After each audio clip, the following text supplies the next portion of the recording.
That's what's showing up. Oh snap! We're at 187. That's right. We're coming for you, Toon Talk 2.0. We're steadily growing. Why? What does Toon Talk 2.0 have? 200? They're like 230. Oh snap! We're sneaking up on them. Coming for you. Let's share it live. We're coming for you, professional wrestling style. The Tower of Power. Gonna put It's the spur of the moment. We're gonna have a Also, I thought of a tag team style team off. I thought of a potential reward for 200 on my end that could maybe happen. You eat something spicy, I eat something incredibly sour. Interesting. Did you hear me? That's an interesting proposition. Also, I thought of a tag team style. Okay, good. You can hear us. Excellent. Yeah, no, I thought of that. You'll have to get. We'll have to see if we can buy. Oh, what is it called? I'm really bad with sour stuff. Even just the Sour Patch Kids is like. Meh. Oh, I wish I could remember what it was called. But you know the stuff that you can buy that you put on shit. They malic acid. Malic acid. We'd have to buy malic acid. Or we could just buy some really sour candy. Or we could just straight up get malic acid. I mean, if we're gonna do that, we're gonna have to hurry because apparently people really want to see you suffer with the peppers. I want to see me eat one of them Serrano peppers. The only reason why I'm inclined to just do candy is because of where I would be eating it. Oh, that's fair. I mean, we would put the malic acid on something. And then you would eat that. Sure, yeah, no, sure, but in a bowl. If it's drippy, in a bowl. Yeah, we'll see. We'll see how it works. I don't even know if you can buy malic acid at the grocery store. I assume you can. I have no idea. I never had to look for it before. Sorry, I was distracted. I need. Because that feels like a fair. That does feel fair thing. I'm looking for my timer. I don't even know what would be best. What would be best to put it on? If we did find malic acid. I don't know. Somebody let us know in the comments.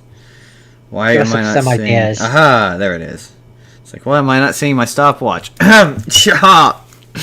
Shabra! Here we go. 3. Really long. Oh shoot! Look at that bitch in full screen. Oh shoot! Oh shoot! Oh shoot! Oh shoot! Oh snap! Oh snap! Gotta get that in full screen. In 3, 2, 1. This podcast is brought to you by the Arte Media Pantheon. Please head to artemedia.org to see all kinds of podcasts from our great friends. And if you'd like to start your own podcast, they can provide you with the tools and resources to do so there. So please head to artemedia.org. That's ARETE media.org. On with the show, Jordan.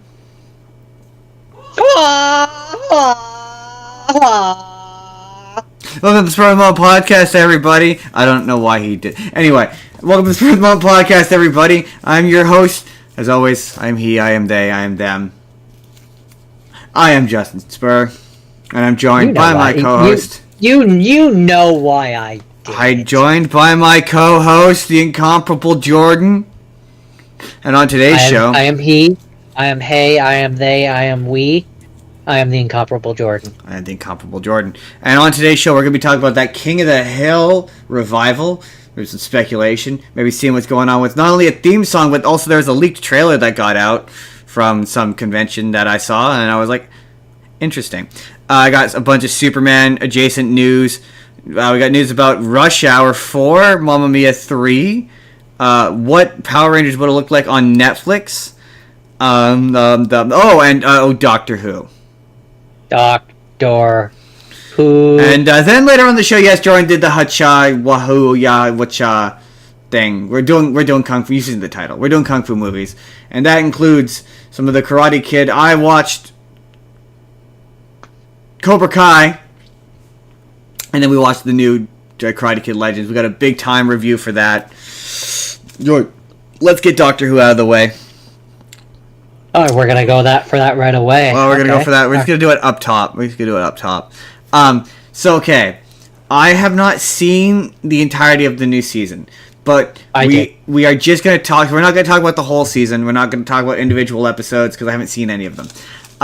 We're just gonna be talking about the ending, the big twist at the end, what is going to happen going forward, and maybe some fun fan theories. So, if you haven't seen the latest episode of Doctor Who, this is your chance. Come back in about 5 to 10 minutes, maybe 15 if we stretch it. Cool?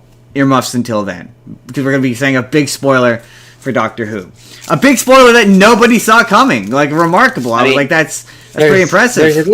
There's at least two big spoilers, but there's the one big spoiler. Yeah, well, yeah, the two, I know both. So we're gonna. That was your opportunity. So the first big spoiler is the 13th Doctor came back, which is pretty cool. Yeah, That's pretty rad. Jodie Whittaker. I did not see that coming. I know. It was a really sweet scene. I loved Judy Gatwa doing the David Tennant. What? Yeah, right. He nailed it. They both did. It was great. I was like, that's fantastic, and that's yeah. And I think that those doctors should be allowed to do that. Just come in, do one scene. They don't have to commit to a whole episode. Yeah. She just put on a wig and a version of the costume and came back for one day. Like that's fun. Certainly in the circumstances of what he was doing, it worked. It made sense. It called back to that Children in Need special where David Tennant got to team up with or got to meet the 6th, 7th Doctor, or whatever. Like that. It was a fun little reference. But the big news, Jordan, is obviously Gatwa's out. He is regenerated out. He's gone. He's dead. Well, maybe he's dead. Maybe he's not. The thing is that the way that they treat regenerations in this season, he's not dead. He lives on inside the Doctor. Yeah, they've kind of set up it just.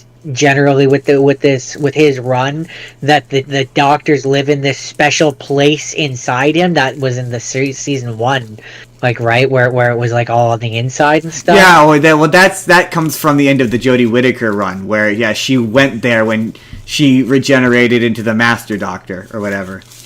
Yeah, so they all exist inside is the point. And so he's only kind of dead. I mean, he exists out there in time somewhere. All the Doctors do. I mean, they do technically. They're time traveling, so technically they all exist concurrently. But the biggest twist of all, the Doctor regenerates, and who does he regenerate into? But Billy Piper. And for those who don't know who Billy Piper is, Billy Piper famously played Rose Tyler. And let me finish the line of thought. Is the 16th Doctor Billy Piper? Who knows? Well, I mean, we know that the 16th is. Whether or not she stays in that form or turns into something else is up for air. But no, she very much regenerated into Billy Piper. Well, she regenerated into Billy Piper, but there's a lot of theories that people have pointed out. Number one, that he is tapping into the time vortex energy, and that maybe he has pulled her out of it, the bad wolf out of it. And number two, in the credits, she's not credited as the Doctor. She's just credited as introducing Billy Piper. So her whatever she is a mystery. I heard one theory, because Russell T Davies has said that he will explain by generation. He has every intention of explaining it.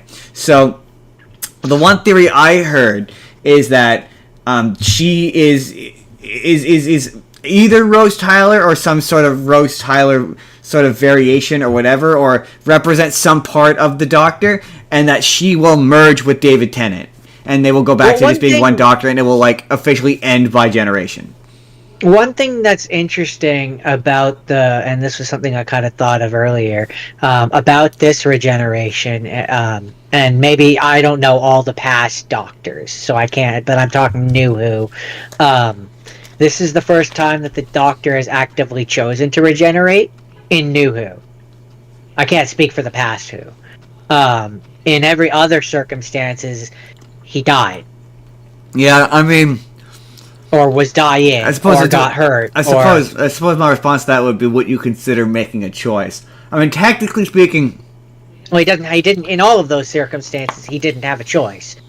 David Tennant, he had radiation poisoning. He had to regenerate. Technically speaking, Matt Smith died of old age, so he technically died of old age. That's still dying. I mean, he chose to die of old age. That's so still him not having a choice and he couldn't regenerate. Only right, he didn't have a choice. I'm saying this is and then Jodie Whittaker had to regenerate. This is the first time, like he goes. Also, technically, Peter Capaldi chose to regenerate. I don't know how much you know about the ending of it, but he chooses to go and do it so that he can change a thing. Yeah, so he can bump reality 1%, which is also why I'm hoping it's not just like they pulled Rose Tyler from her alternate dimension or whatever, and it's just Rose Tyler, because that'd be kind of dull.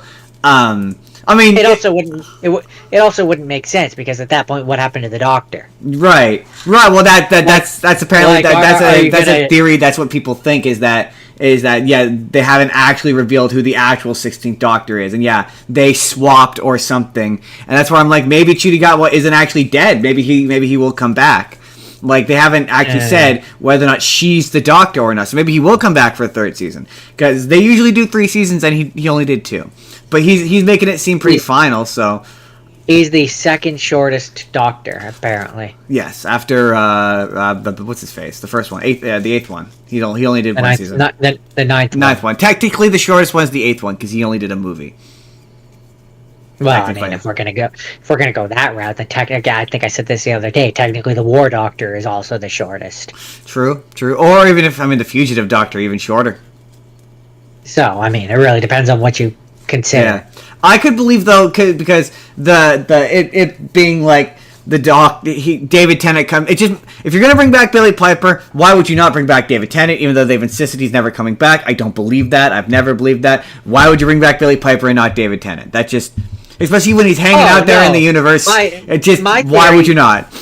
My theory is that the reason why it's Billy Piper, I don't know what the in-story universe is going to be, but the out-of-story, if you will, reason is because, the way he's going to address the bi-generation is David Tennant and Billy Piper are going to have to come back together and either go on one adventure, like one last adventure where by the end of it they fuse back together. I think that's what's going to happen. I completely believe that theory. I think what'll happen is David Tennant and Billy Piper will finally kiss, because that's what Doctor Who fans, or at least that's what Russell T Davies thinks Doctor Who fans want, and they'll merge back into one being, and that one being will be the 16th Doctor, and that will be the end of bi-generation, because bi-generation is too messy. It's too messy of a concept to keep around.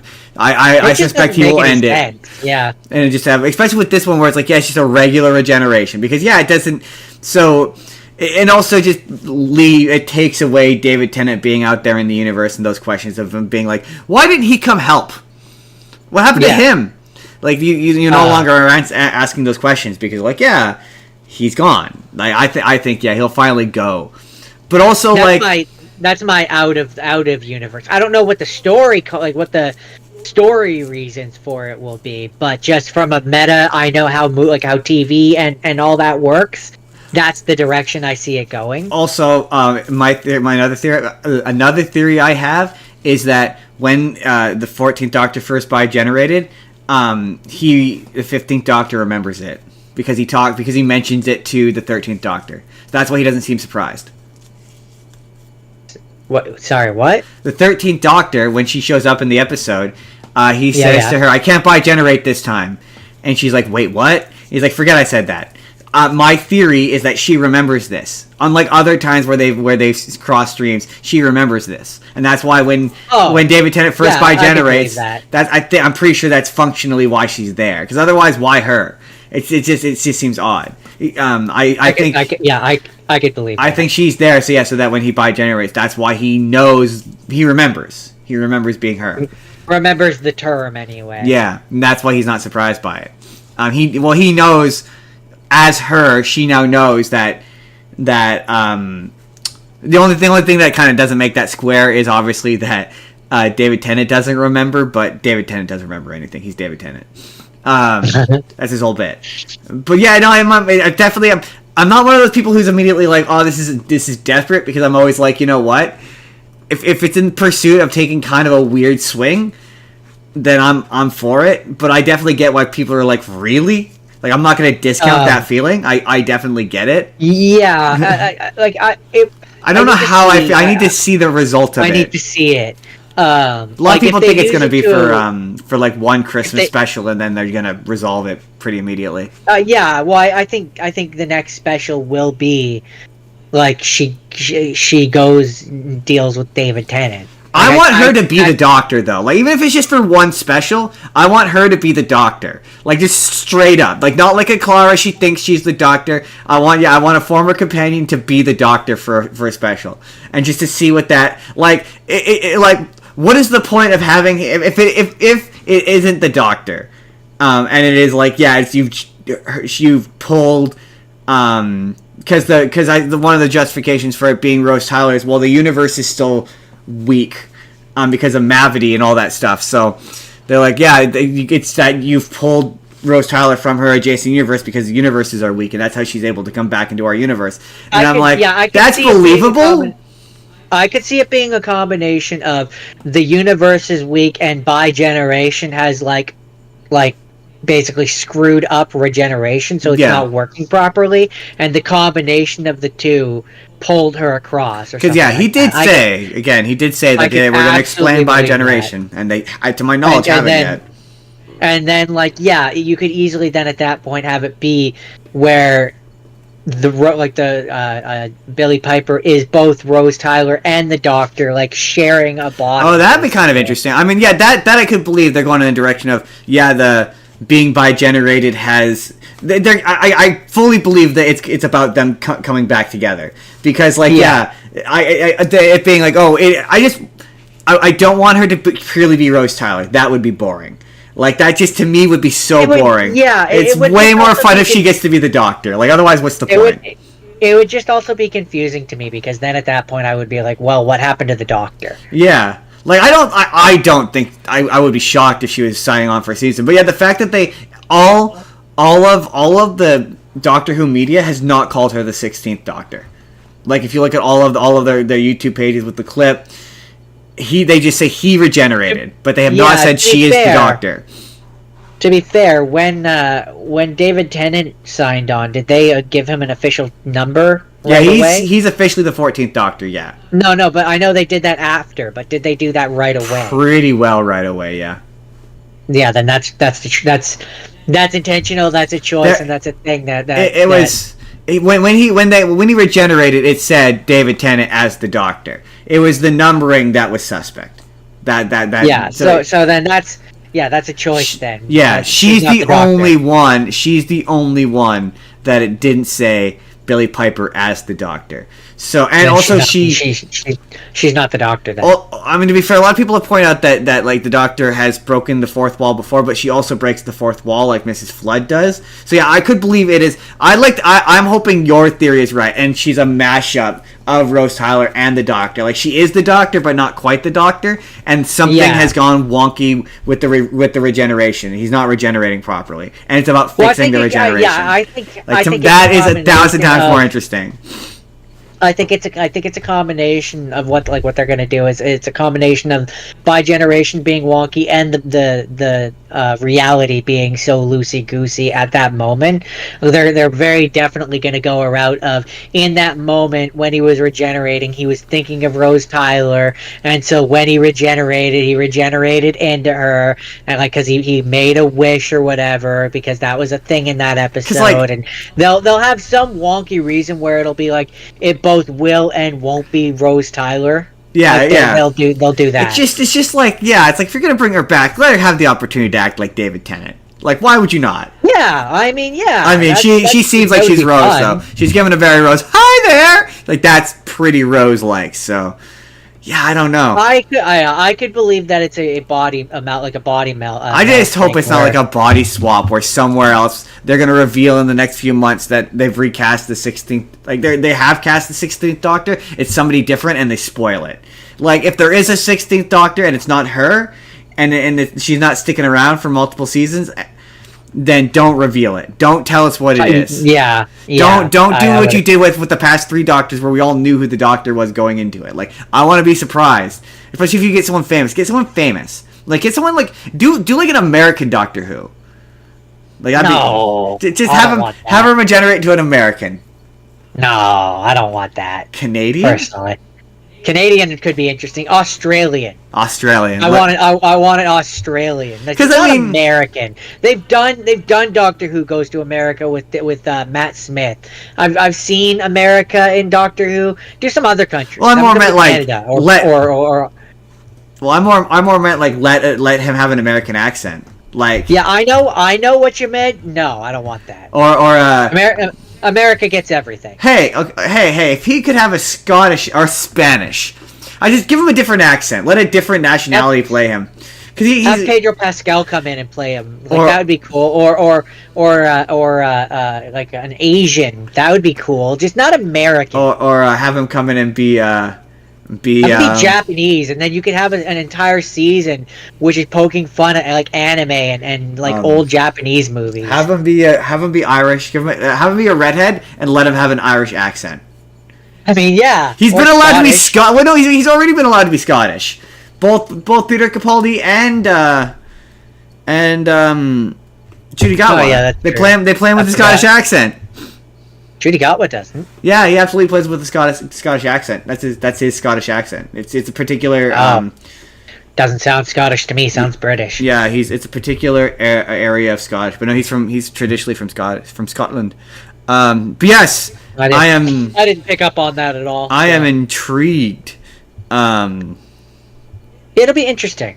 I mean, they've already done. The 2 subjects that would make it difficult for the Doctor to travel through time, being black and being a woman. So yeah, I just feel like she's gonna I feel like the Doctor is gonna have a lot easier of a time traveling as a blonde white woman. But then again, no, they already did that with Jodie Whittaker. I was just gonna say, I was about to be like, next Doctor. I mean, unless it's a woman again. Or black again, I feel like the Doctor's gonna have an easier time traveling through time. I was gonna say, he's gonna have a much easier time being a blonde white woman, and then I remembered he'd already been a blonde white woman. But to be fair, like this time, if it is actually Billie Piper, like let her be a blonde white woman. Don't try to like that became really apparent to me when I saw he's more feminine than she is. The 13th Doctor versus and I'm like that. I would agree. If you're gonna do a woman, let her be a woman. That's not a dig at the 15th Doctor. I'm just saying, like, if you're gonna make him a woman. Like, let her be a woman. Don't try to dress her in masculine clothing because the audience can't handle the fact that she's a woman. The audience already hates the fact that she's Billie Piper. You might as well lean in. And they suck anyway. They're like Star Wars fans. As for Judy Gatwa coming back again, I don't think so because he had stuff outside Doctor Who which was picking up, which was why he left. Yeah, Well, I suspect he'll be one of the ones who he'll come back in the sense that he'll come back for like come back in like a special or something. Yeah. Unlike Peter Capaldi, who was a no fun stick in the mud, I suspect would come back. I would agree. I can't believe Matt Smith hasn't come back. Like, I just can't believe, like, they haven't let Stephen Moffat write a crossover where he gets to come back. Like, he's the one. Who knows? Maybe that's where we're going. Maybe. I thought for sure when they introduced the concept, like, there were leaks for the 14th,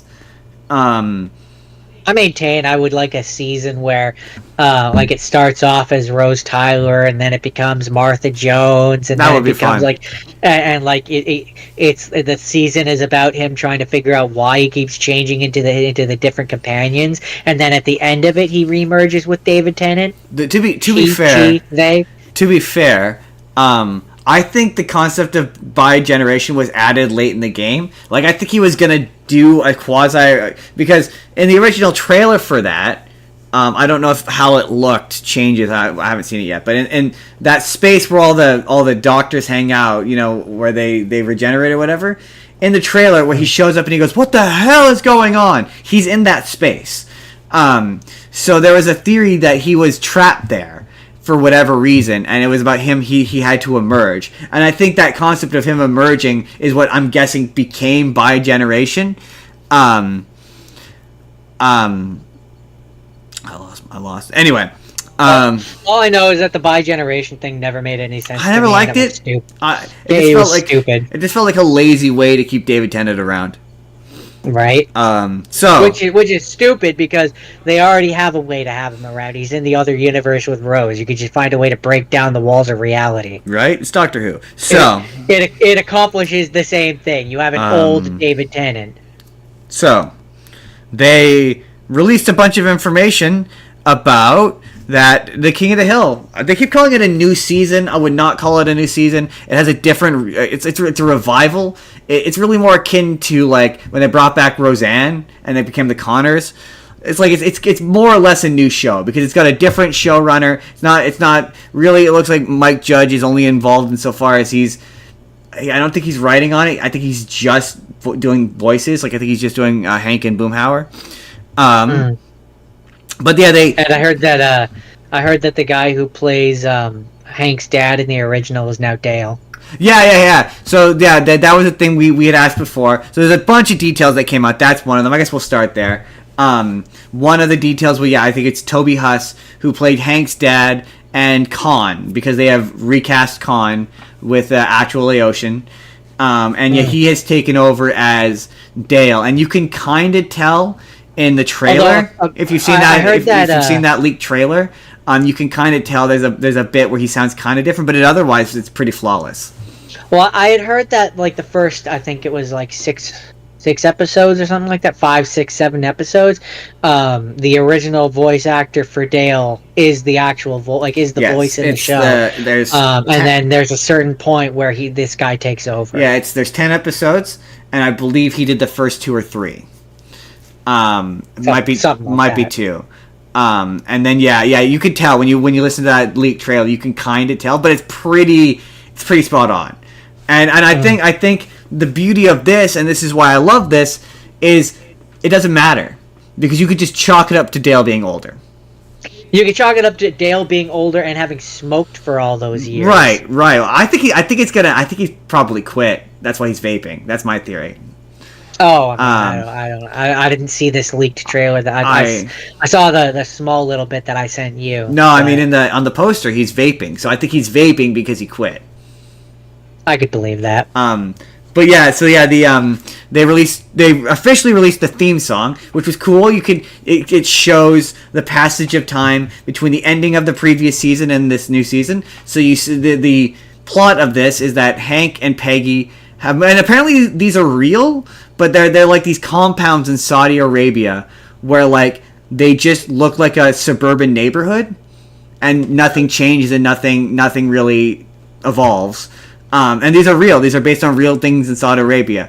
But in order to build a retirement nest egg, Peggy and Hank moved to Saudi Arabia and have been gone for a number of years. And they are now Bobby went with them too. Bobby did not go with them. Bobby. It appears that there's that period where they're moving out. He just moved out. So he currently lives in Dallas and is the head and / co-owner of a successful restaurant. So the show is, according to the showrunners, predominantly about him and his life and him being an adult. And it appears by that trailer, because I saw a full version of the trailer, he runs into Connie. So he hasn't seen Connie in a number of years, so he runs into her again. Joseph appears to be back. He's there as well. And he's hanging out with Chain Wasana-san, which is interesting. Who? The kid who used to bully him, who made him eat dirt in that one episode. He was like the Asian guy who Connie's parents wanted him to date him instead. Oh yeah, right. Yeah, apparently it looks like he's friends now. And yeah, so I guess it's about how Hank coming back and seeing what's different, moving back to the neighborhood, back into the old family home, and seeing what's different. And in the trailer, it's interesting that Bill he's fatter and older, which I thought was funny. Well, it's interesting that you say that Bobby didn't go with them to Saudi Arabia, because in that theme song, it looks like there's a point where the three of them leave. Yeah, that's like, him. Together. That's him moving out, like as an adult moving out. Moving. Well, that's not what it looks like. It looks like that's the three of them leaving to go to Saudi Arabia. Right, but no, it's that he's living in Dallas. So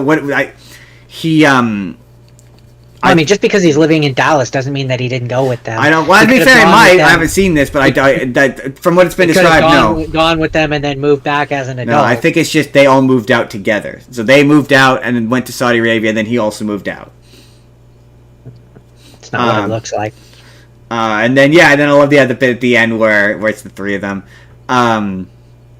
What else? My one thing when I first saw the theme song, that I was like, is because of course my brain, I was like, well, they would sell the house, right? So like my first thing, I was like, wait, so he came back to Texas and just happened to be able to buy his house back, and then my brain was like, well, no.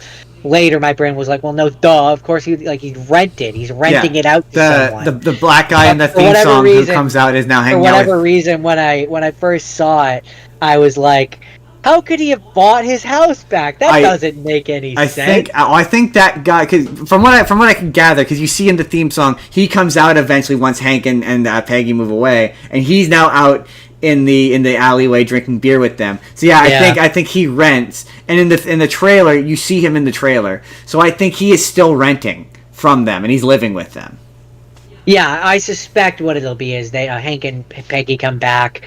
Bobby's not living there anymore, and so this guy can either have Luann's room or Bobby's room, Bobby's room, and still live there while they're living there. The theory is that he's I think he's a new character, but one of the theories is that he's one of the guys that Hank worked with. Yeah, one of the guys that Hank worked with. Yeah, one of the tank guy. I don't remember the character's name. The one who was played by Chris Rock.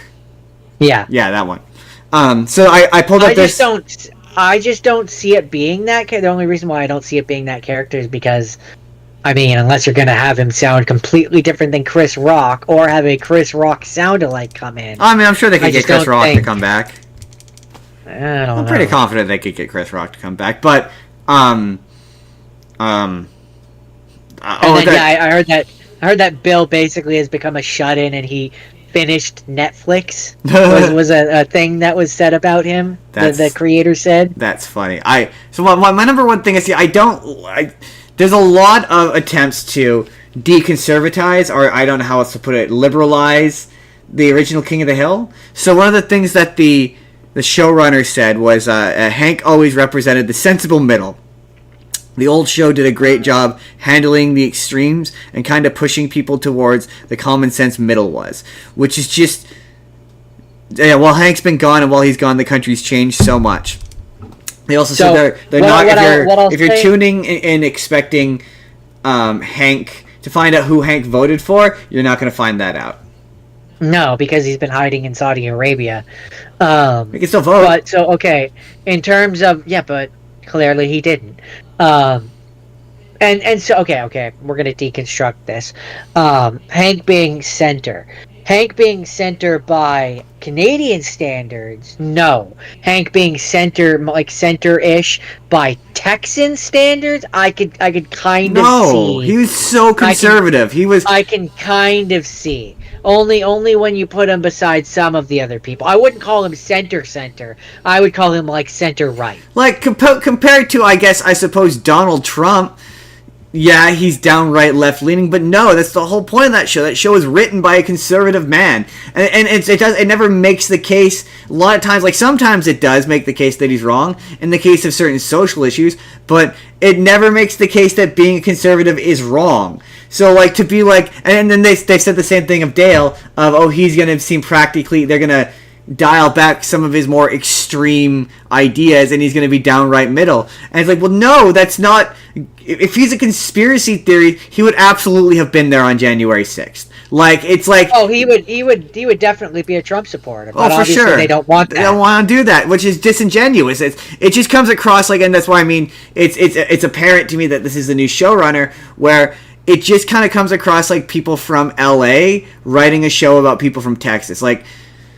I don't. But the most unbelievable bit about this, and the theory is that it was a extension of Strickland. Strickland was the one who convinced him.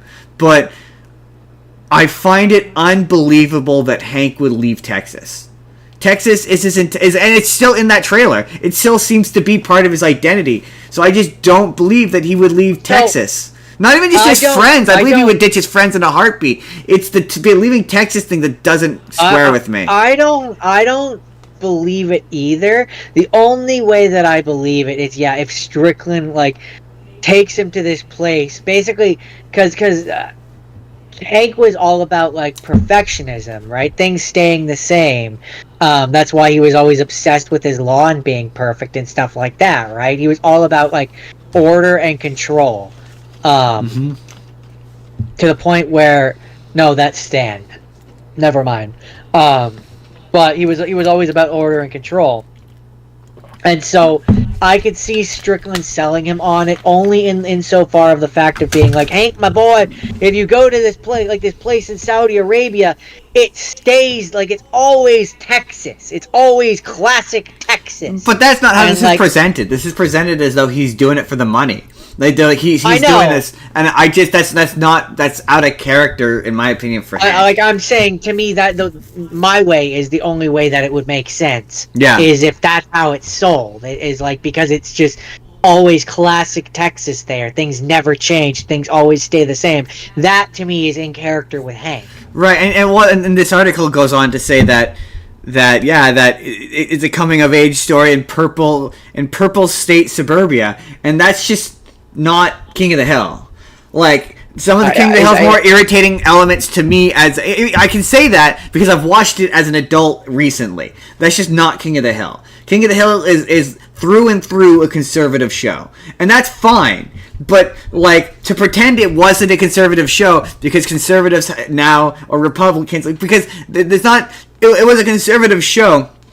It doesn't mean it's a Republican show. But conservatism and Republicans have become so entwined that they don't want MAGA and Republican. They don't want to attach that image to King of the Hill. But it's disingenuous to pretend that King of the Hill wasn't a conservative show. Because it was. And that's fine. It can be a conservative show. That's okay. Now, still funny show. If you were to have it be where in universe, in story, you explain that Hank has become more left, more liberal because of Bobby. Because Bobby changed his mind and opened his heart and changed it, and you explain it within the context of the story, then I it will bother me less. Well, but also I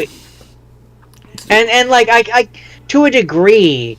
I could see it. I can see a plot thread where Dale has become a little less crazy because you see in that opening theme song he was here. At least tried to be. Yeah, he tried to run for mayor. They're gonna make it where he tried to run for mayor. So I could see it being a thing where that experience caused him to be less conspiracy theory because nobody would vote for him. I mean, and it changed his mind.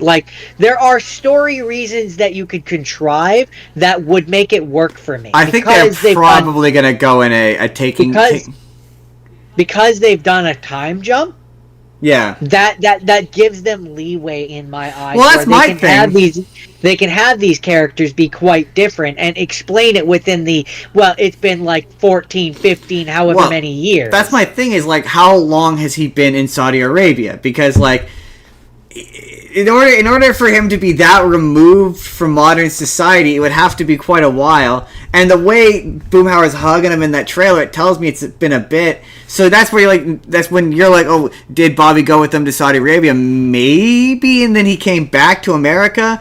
Because it seems to imply that they've been gone a while. They've been gone quite a while, but.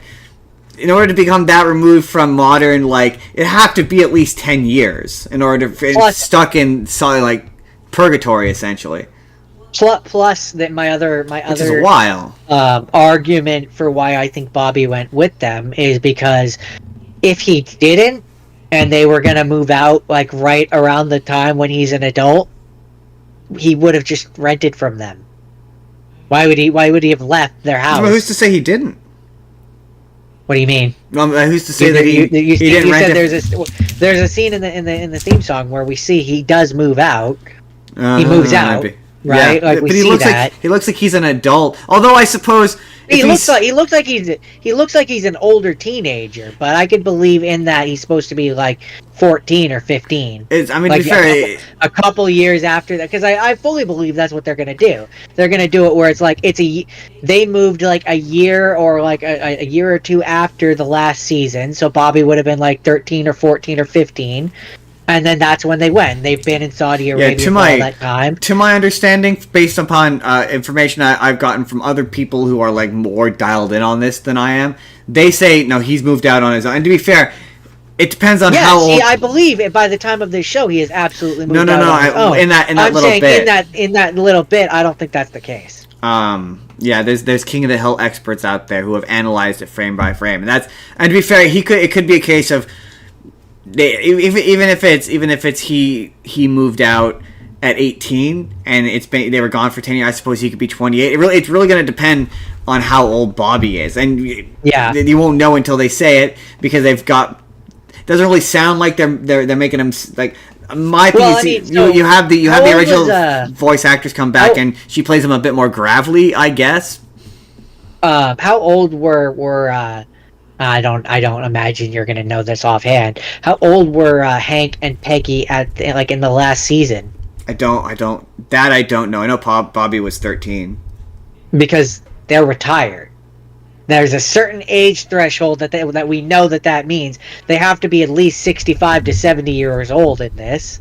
Something like that. Yeah, I imagine in their 60s probably. Unless they're like very wealthy to be able to retire way earlier, but Hank and Peggy also don't feel like the type that would have. Yeah. So, yes, but that comes out on August 4th, I think. Cool. We will keep our eye on that one with great interest. We will watch that with great interest. Jordan, Superman. Cha-ta-la-la. Jordan, you want to guess how long it is?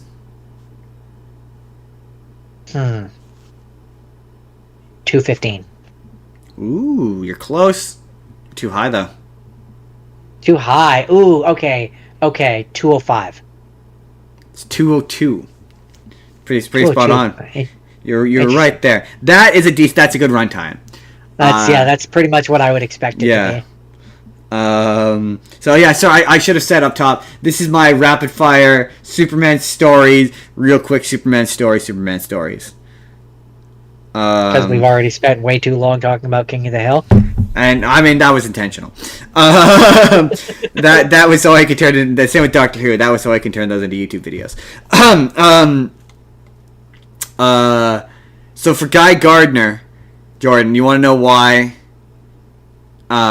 He has a bowl haircut that looks awful. Because he's supposed to be a loser. Okay, actually, why do you think he looks like that in the movie? Would be a better way to phrase this. Because he's supposed to look like a loser. Because, or because he's British in it and he wants to look like the Beatles. Man, you are overthinking this. You're overthinking it. It is because Nathan Fillion wanted it to be comic book accurate. Because that's the way he looks in the comics. That's his haircut in the comics. Is a stupid looking bowl haircut. Okay, so my first answer was right because he wanted him to look like an idiot. I mean, I suppose if you consider his original look in the comics looking like an idiot, technically that's true. Apparently, okay. Peacemaker. Justin, with that bowl haircut, you don't. I mean, that is true. Final. Oh. No, I got two more Superman stories. Second to last Superman story. Apparently James Gunn is teased in Peacemaker Season 2. There's a big cameo, and everyone thinks it's Superman. And I agree it's probably Superman, and I also think Peacemaker's probably going to show up in Superman. Hot theory here, having not seen Peacemaker and knowing nothing about it. It's not Superman, it's Crypto. Because that's going to be a lot cheaper than getting the actor to come in. Well, not necessarily. I mean, Crypto's CGI, so that's going to be a little bit more expensive. Oh, no, Justin. In the show, Crypto won't use any of his powers and will just look like a dog. Oh, but there's no dog that plays Crypto. He's an entirely CGI dog. Not in the show, he's not. I mean, in the I mean, I suppose that's but no. I suspect he will because I think they filmed the Peacemaker and the Superman movie at the same time, and I think Peacemaker is going to be in Superman because they're both made by James Gunn and it just makes sense. You're not saying I'm wrong. I'm not, but I'm also not saying you're right because it's going to be Crypto.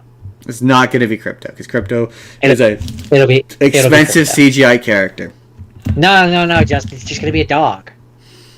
It's just going to be a dog. Okay, then.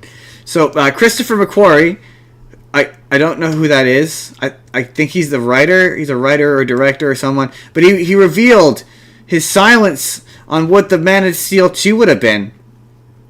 And he revealed it would have revealed what Superman would have been afraid of.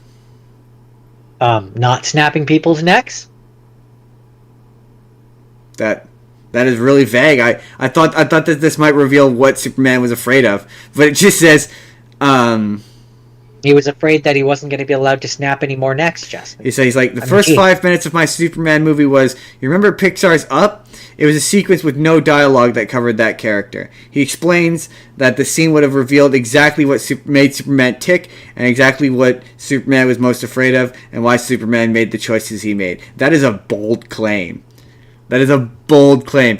So you're saying that, okay, just to be clear here, Ralph, Mr. McQuarrie, did I say his name was Ralph? Christopher McQuarrie. You're saying that the first 5 minutes of your Man of Steel sequel would have completely silently defined who Superman is in 5 minutes. I don't buy it. That just feels arrogant. That feel, you know, is that me? Is that just me? I mean, I don't know. It would have been a sequel to an at best passable Superman movie, so it couldn't have been that good anyway. Yeah, I'm way more excited for the honestly kind of good looking Superman movie. Right? Like, I mean, say what you will about this one. I don't believe he's going around snapping necks. No. I mean, he's giving the business to the press, being like, I should be allowed to illegally invade a country and save people. You know, why won't you let me? If you won't let me be, then how can I flee? Exactly. Okay, this is where movie news is funny because. Okay. Now, is it movie news or movie rumors? Well, I'll let you answer that question yourself. So this is the headline, Jordan. Rush Hour 4 gets exciting update from Jackie Chan. So you're expecting something with some meat, right? You know, maybe are they going to film it? I'm expecting him to say, I'd be willing to do it. And Jordan, you're definitely expecting them to have asked him on the red carpet, and the exciting update is, I'm not doing the accent. I don't know, ask the director, ask the studio, ask the writer, hurry up, otherwise Chris Tucker and me will be 100 years old. We'll be old men doing Rush Hour. Which means it's probably never going to happen. Jordan, exciting update to... exciting update to... Apparently they're making a Mamma Mia 3. And to that I say, having seen Mamma Mia 1 and read the Wikipedia on what happens in Mamma Mia 2, what? What could this possibly be about? Are you just going to do the same songs again? How many times can you sing Dancing Queen? At least 7 more. I'm not going to I'm not going to read the article because I'm never going to watch this movie because, as previously discussed, I fucking hate Mamma Mia. But apparently Sabrina Carpenter is in it, so that's leading me to my theory. That's leading me to my theory that she's Amanda Seyfried's kid from the first movie. Because I guess the second movie ends with her being pregnant and having a kid. So I'm guessing she's Amanda Seyfried's kid. But seriously, the second one repeated songs from the first one. So you're just going to do the same songs again? A third time? Yes. Alright. Jordan. Apparently, Interesting. I don't. Okay, so apparently Netflix had planned a huge Power Rangers cinematic universe. Jonathan. Sure, they did. Jonathan Entwistle was in talks to direct a film reboot of the Power Rangers, and it was, I guess, going to be on Netflix. And apparently, it would have involved. So Entwistle said, I was working on Power Rangers way back in 2018 when it was at Paramount. I was working on a movie version, and then Hasbro bought E1. It was all shaken up again. The movie was shelved, and then a TV series became the new focus. Blah blah blah. Hold on. So yeah, apparently it would have taken a multiverse approach with fan favorite character Tommy Oliver being the center of the world, explaining that this feels really narcissistic. Explaining that all the mythology was surrounding him being one of the most important people in the universe, because we all know what he would become. So it was basically a time-bending, huge story about stopping Draken from taking power over everything. He also shared that the Netflix series had kind of a cool King Arthur vibe. That was the angle. More mystical, more magical to start us off. I'm guessing... So, David Frank died and they canceled it. That's what I'm guessing. I'm guessing that's what made it... Or like, he died, and then they tried to find a way to recast, which you absolutely could have, and Jason David Frank obviously wouldn't like that, but he's not here. Sorry. He would have preferred to be here. I mean, if he was here, if he chose to be here, he would have got to do this, because they absolutely would have brought him in to do this. But yeah, it's a weird Tommy boner. Like, it's just weird that, like, the entirety of the Power Rangers universe centers around Tommy is a little weird. Yeah, I mean, you could do it where it's like his son or his daughter or something. Or something. They tried tried that. I was gonna say they tried that. It was that Power Ranger special with Trini, and it was bad. I mean, there's a lot of reasons why that's bad. I don't think it's specifically because of her. And then they went on to make an equally bad follow-up season of the show with the bad CGI. The worst part of that special is not that it's a David Yost vanity project. It's the fact that the CGI looks bad. The CGI looked really bad.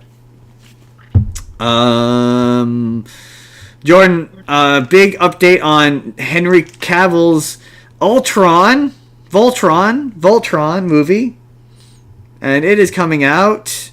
Apparently filming is wrapped, and it is coming out. I'm stalling because this article is useless.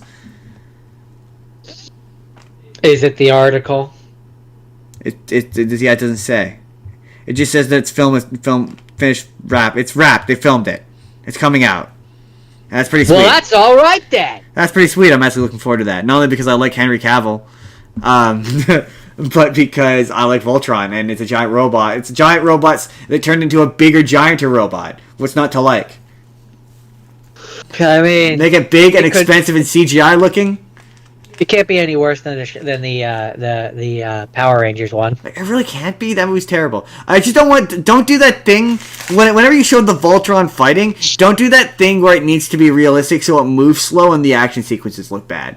Like, just have fun with it. I guess what I'm saying is don't be Pacific Rim 1, be Pacific Rim 2 is what I'm saying. Have fun with it. You're an update to a story from last week. Last week we talked about the Skibidi Toilet movie. Michael Bay. The update, Jordan, is that Michael Bay has confirmed he's in fact not directing the Skibidi Toilet movie.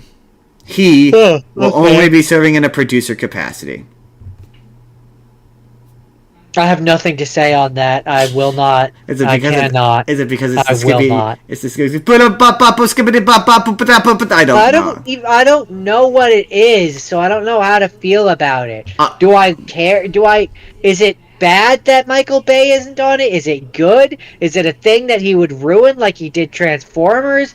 I don't know how to feel about it because I don't know about the product. All I know is I went to Google it to get footage for a short, and there was multiple hours. Multiple hours. I just know it's a thing that's on YouTube. I don't understand it, and it upset me. I don't get it. It made me feel old, and thus angry.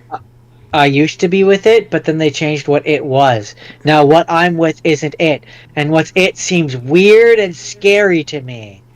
It'll happen to you. Wow, you actually nailed that. Like, you got that word for word. That's impressive. That's solid. I don't even remember all the words to that. I tried one day really hard. This is an aside, but I tried one day really hard to memorize word for word the "Do you have a grudge against Montgomery Burns?" So what? Do you have a Which one's that? I don't.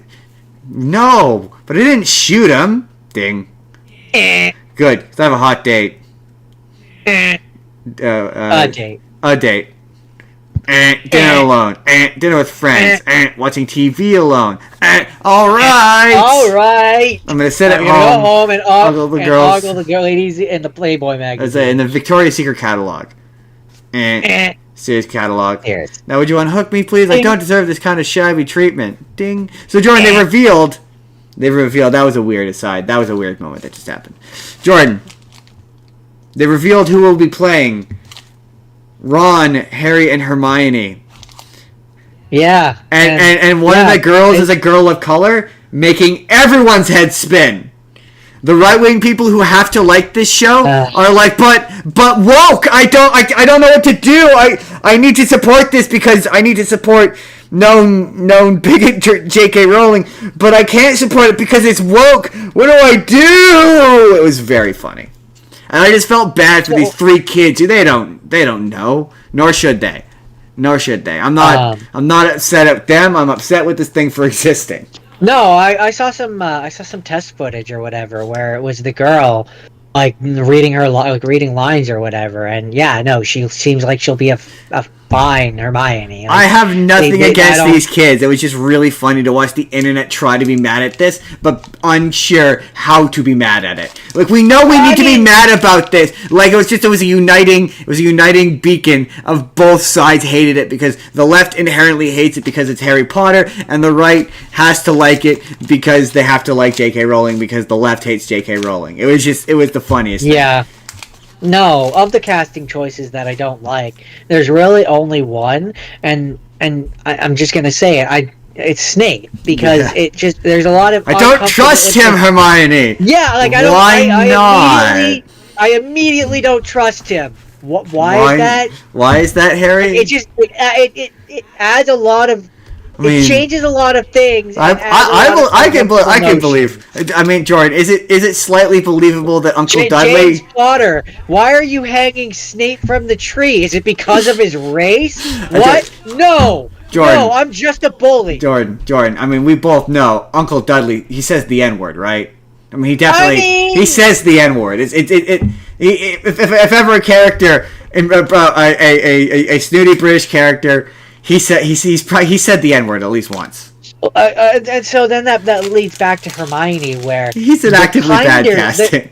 The kinder people who are like, you know, in good faith bringing up problems have pointed out that it makes it the only reason why casting Hermione as a person of color becomes a little bit sticky and a little bit uncomfortable is because later in the series, when Malfoy goes around calling people mudblood, it also has some uncomfortable implications. Right. The only reason why it's not so bad there is because he's supposed to be bigoted. Right, and he's supposed to be a bad person. So it does work on that level. I am normally all for race bending, right? All for it. Totally for it. 1000% for it. But in this context, it really is just stunt casting to appear to be woke, which doesn't make any sense anyway, because you're trying to appeal to a group of people that are going to hate you on concept. Like, you're never going to... Like, casting a black man to be progressive doesn't really make any sense in this, because any progressive people hate this. So they're never going to watch it. So that doesn't entice them to watch it. And then it just makes the people who are not progressive, to put it kindly, it puts them off because you're like, well, it's woke or whatever. Right? So it doesn't make anybody happy. So why do it? Why not just make him book accurate? At least she has a brown hair. Like, it just comes across like they're doing it J.K. Rowling, they already hate you. They already hate you. I'm sorry. Specifically, oh no, I mean it's not J.K. Rowling that's making the casting decisions. She's a lead. She's a lead producer. She's making all the choices on this one. She's like heavily involved. So yeah, she signed off on these guys. That's not what I heard. But anyway, no, the thing that makes it frustrating in that example is that it's just there's so many specific lines which then become more meaning. Like there's just so the African American teacher is the evil one, right? And he's in the you put the African American teacher in the basement, and you that feels shitty. You deny the African American teacher the teaching position that he's wanted for years. Why is that? Because of the color of his skin, Dumbledore, who's very white, and then having Hermione be. I mean, you point out that her being called being a person of color. It's like her getting called mudblood by a blonde-haired, blue-eyed kid. Unless you're gonna race bend him, which completely defeats the point of that character. It's like it just has its own uncomfortable connotations, and nobody wins. Nobody wins.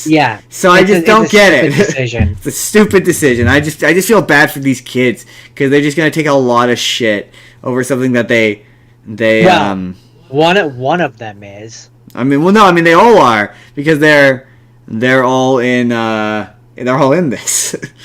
Right. But one of them is going to get a lot more shit. Based on something that she has no control over. No, but I mean they're yes, but they're also all going to take shit just by being in this, like being in the Harry Potter thing because they chose to be in the. Sure, but when I go into the comment sections of the announcements of these castings, it's really only the one of them that the people are complaining about. Oh, I know. The other two, the people are like, "Oh my god, he has blue eyes."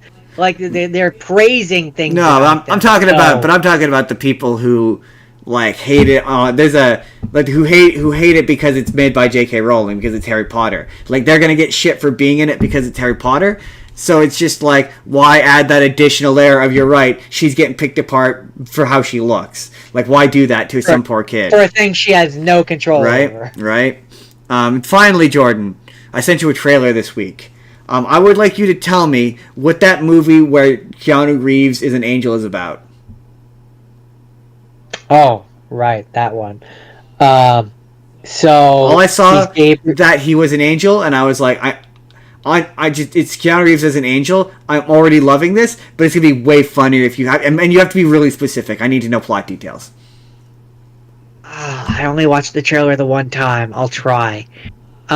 So he is an angel, Gabriel, and he wants to be a guardian angel, and I get, from what I remember, for years he's only been allowed to protect like small scale things, and so then he ends up going down to help. I can't remember the actor's name.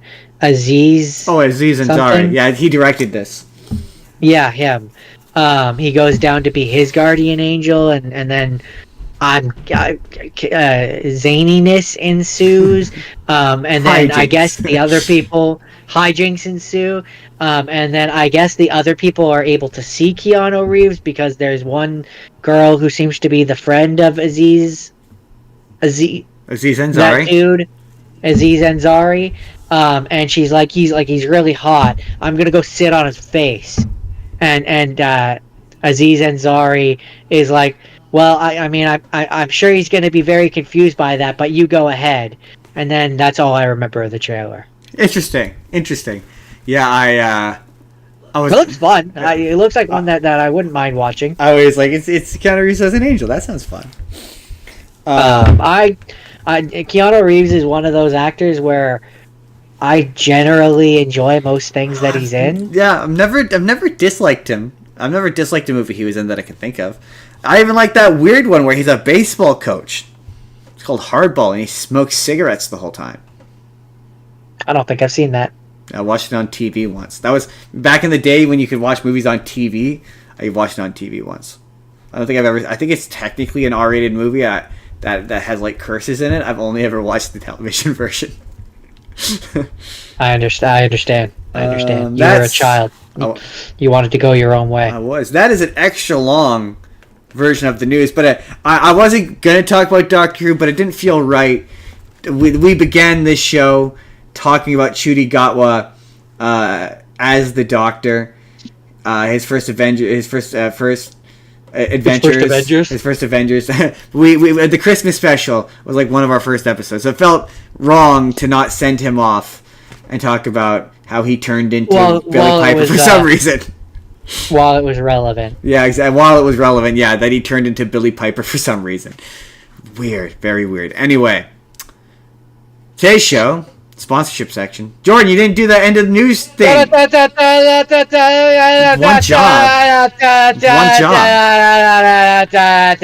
like your one job. On today's show is brought to you by... Today's show is brought to you by Audible. Audible.com. Audible.com is great if you like audiobooks. You like listening to your books be read to you, and you don't like to actually use your eye holes. It's great for that. And if you use our link in the description, you get started right away, Jordan. Right this moment with a credit that you can use to get, so far as I know, anything on their website. Any book you want. And sometimes those books are like $20 and you get it for free. You just listen to it. And then once you have it, it's part of your collection, and so even if you stop paying monthly, you still have access to that. Plus they they every now and then they have 2-for-1 deals and stuff like that on there too, which is kind of cool. And they have an entire category, which is the Plus category, where when you pay monthly, they have books in there that are free. So on top of your 1 credit a month, you can just go to that section and listen to a bunch of books for free at any time. Crystal clear audio. You can pause it and start it whenever you're ready. And if you click the link in our description, you sign up right now, it tells Audible that we're your friends and they help us out. You help us out, you help the show out. Also, I keep forgetting to mention this, we also have a Patreon you could sign up for if you want to and pay us for just pennies. Buys a coffee. Pennies a day. You could feed us. We eat penny soup. Yum yum. Delicious penny soup. Iron. Loving that. Copper. Loving that. Copper. I'm pretty sure pennies are mostly iron. We don't have pennies in Canada anymore. Yeah, but in America they do, and our audience is predominantly American for some reason. Right, but no, they can give us a dime or a nickel. Go figure. We are weirdly appealing to Americans. Go figure that out. Well, to their people, anyway. To their people. Anyway, those are both in the description down below. On with the show, Jordan. And so this week... On with the show, this is it. The new Karate Kid movie came out. And I wanted to watch the new Karate Kid. And we had such fun doing Kung Fu movies the last time. We thought that we'd do Kung Fu Part 2, Electric Boogaloo. This time it's personal. Yeah, I did both! Whoa. I did both, Jordan. I did both this time. It's personal and Electric Boogaloo. I win. I win the title game. Kung Fu 2, Electric Personal Boogaloo. No, you just took what I did and you just added more irrelevant words to make it sound as though I merged them together. Just to make it sound like it's a new thing when you just took my thing but made it worse. So I did the Disney effect. You did, yeah. I'm learning from the pros. And the Karate Kid Legends effect. Oh, we're gonna get there. And then later, we're doing a review for Karate Kid Legends. Jordan, I'm just gonna not to give away the review for Karate Kid Legends, but it's not gonna be. Whoa! It's not gonna be. Don't jump the rails. It's tepid at best, but I still feel as though because friends of the show, Haley and Jake, are watching Lilo and Stitch for an episode on her channel, and I feel like we still had the better time. We weren't enthusiastic about ours, but it still was better than Lilo and Stitch. Am I wrong? Would you have preferred to see Lilo and Stitch? Hell no. That's what I'm saying. We had a better time. Because the reason why we had a better time is because we went in with very low expectations, and ours wasn't remaking a beloved classic. I mean, it kinda did. Anyway, No, but it until didn't. It's then, technically a sequel. we're gonna talk about some kung fu movies or kung fu like movies.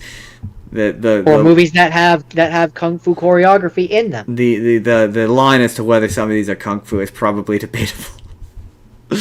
Anyway, what's your first one? Absolutely debatable for some of them. So my first one is Rumble in the Bronx, which was fun. It's a Jackie Chan one. Also, as a fun aside, a good chunk of it was filmed in Vancouver, Canada. Oh, interesting. So it's not in the Bronx. And it's not. No. A good chunk of it was filmed in and around Vancouver, Canada. And to the point where apparently, and I didn't notice this because I wasn't paying attention to it, but apparently in some of the shots you can see the mountains in the background. That's funny. It's a decidedly West Coast thing in this East Coast city. Unless the movie doesn't actually take place in the Bronx. Oh no! It absolutely is set in the Bronx area of New York City. That's very funny. It's supposed to be New York. Rumble in the Bronx. Jackie Chan's first big hit, I believe, in America, if I'm not mistaken. That was the thing that made him famous in America. I could believe that. I'm not sure. I just know that it had a successful worldwide theatrical run. A big hit. Oh yeah. Here we go. And brought Chan into North American mainstream. So was that one? So it was Chinese? It's one of those ones. Well, that's where it's weird because I was curious about that. And according to the Wikipedia, kind of. I don't know if it's specifically like film wise but voice wise, basically whatever race they were was the language they spoke. So the white people all spoke English. I noticed that with some Jackie Chan movies where it's like sometimes there are some characters who are speaking English and aren't dubbed, but then other times there are ones who are they are being dubbed and they're very definitely not speaking English. That makes sense. Yeah. So like in this one, apparently when it was filmed, Jackie Chan was speaking Cantonese, but then they went and they dubbed over him, which is why him and like the Asian characters feel weird, is because they were all speaking whatever language they naturally spoke, but then got dubbed over. Whereas all the white people did not. See, when you get an extra confusing one is I think it was one of the Drunken Masters, where the original version, which had been lost to time, was in Cantonese. So the only Chinese version that exists is the Mandarin version. So it's dubbed in Chinese, so the lip flaps are still all off, but it's not in English. That's weird. So basically Jackie Chan is there to visit his uncle who's going to get married to an African-American woman, which is where I said it was very weird because it's like there's no dubbing issues with her. She just speaks English, but then the uncle she's marrying, it was all like, those classic films where the lips are just slightly off. Yeah. Well, it was that. Well, that happens, and not to jump ahead to the Raid 2, but there is a scene in the Raid 2, where I'm watching the dub because I can't be bothered to find the subtitle version. But there's a scene where they start speaking English. At least it seems like they're speaking English, because the lip flaps all of a sudden are matching. And I'm like, that's weird. And then he references the fact that he was speaking another language, even though it was all English to me. It's very weird. That's where this one would have been funny, because it's like, even if I had listened into it in a version where it wasn't dubbed over and it was just him speaking, it still would have been half the movie would have been English and half the movie wouldn't have been. It's absolutely a very weird. But did the characters who speak English just react as though they're speaking English if they're speaking? They're just talking to the in this, they've dubbed over. No, I mean in the movie's concerned. In the Chinese version. So is it like she's speaking English to him and he's speaking Chinese to her back? Because you're right. That would also be weird, because you're like, wait, so is she just hearing, like, is it that she speaks Chinese? Because like, is it one of those? Did you look into the Chinese version? Like, is it mostly the same? Oh, I don't even know if there is a Chinese version. I just kind of assume there is, because it came out in Hong Kong. Yeah, I'm assuming there probably is. So apparently, in the United States version, the running time is 90 minutes. The Hong Kong version is 106 minutes. Huh. Interesting. So the Hong Kong version is longer for some reason, which I don't know why. release, I guess it would be under. The film was the first Chinese film to be simultaneously released in China, Hong Kong, and Taiwan. And then New Line Cinema acquired the film for international distribution. Interesting. So yeah, I'm guessing in Hong Kong it's probably in China, either Mandarin or Cantonese.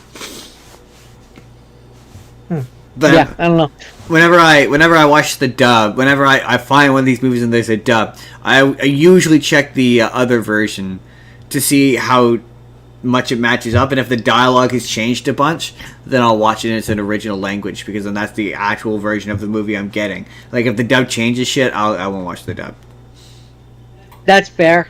I'm not like that. But, yeah, Rumble in the Bronx. It was fun. It was an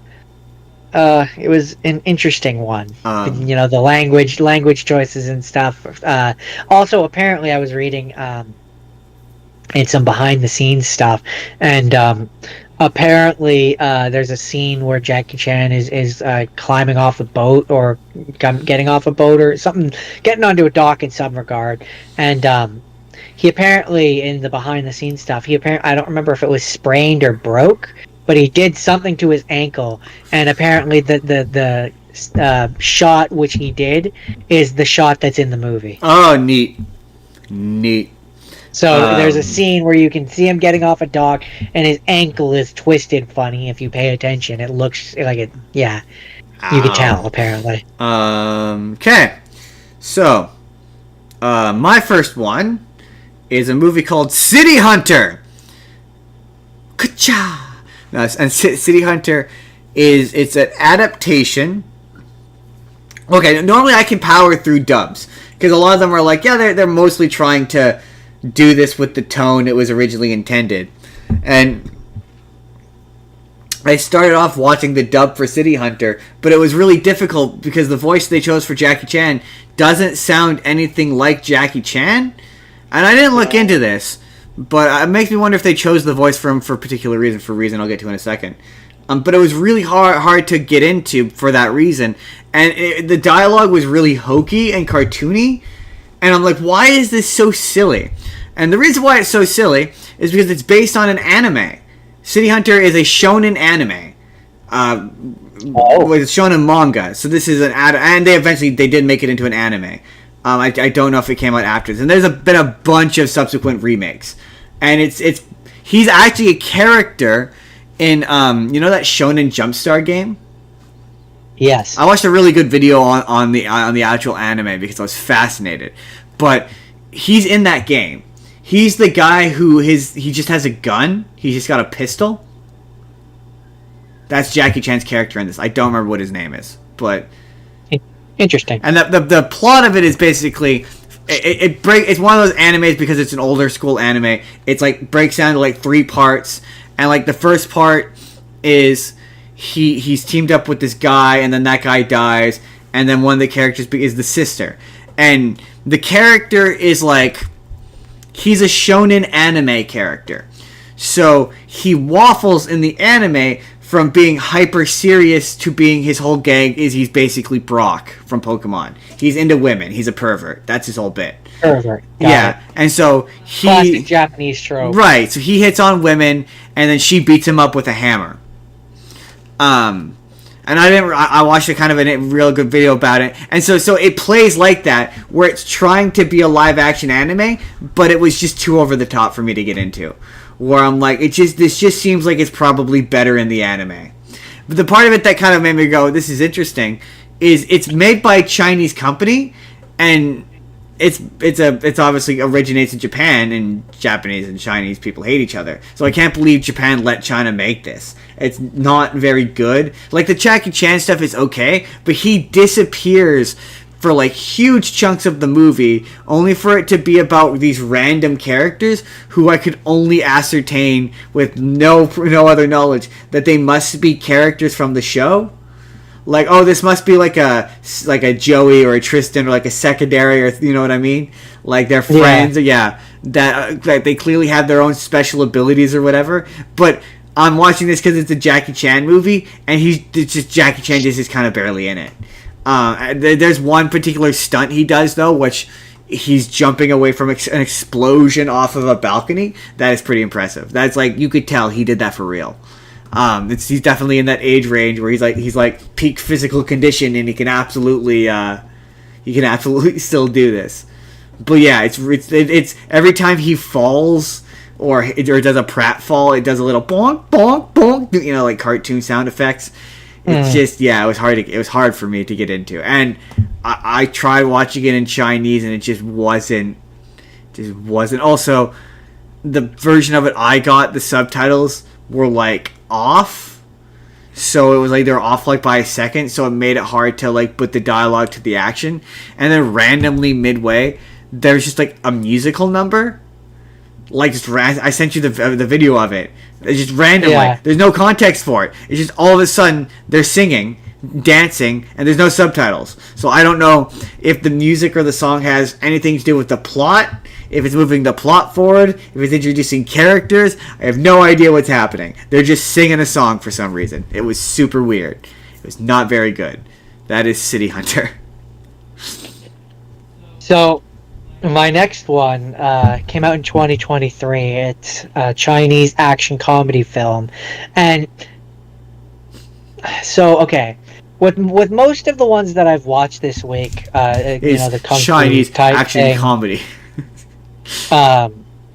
Most of the ones that I watched this week, they fit what I would, even the ones that are in a different language, especially the ones that are in a different language, they fit kind of that image of what a kung fu movie or that kind of thing is for me. But this one felt very North American, is how I would choose to word it. Oh yeah, yeah. It's kung which fu is not weird. done by people who know kung fu. Well, but it is, because it was made in China for China. Like, it's just it feels like, and so that's where it was weird for me, because like I'm watching this one, and it starts off like they're speaking in Mandarin, Chinese, but because of the way, it's really hard to explain and really hard to describe, but just because of how it's filmed and how it comes across and how it's treated, it feels like a Hollywood picture. Huh. Like, it feels like one that's made in Hollywood, not in China. Interesting. Well, probably because they're trying to appeal to an American market, if I had to guess. But it's in Chinese. Like, it feels like maybe this is just me. Maybe if you watched it, you'd have a different opinion. But as I was watching, like, the first 10, 15, even 20 minutes, like, I kept waiting for them to switch over to English.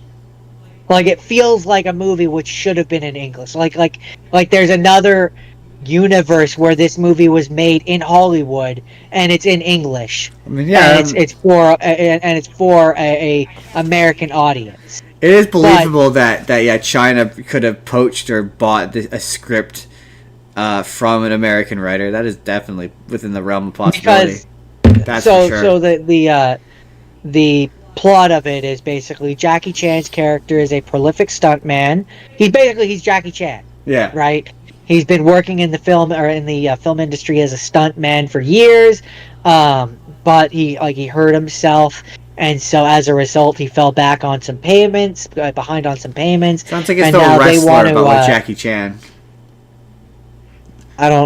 Sure. The wrestler is, he's an old wrestler who is retired but has to do a wrestling because he's injured.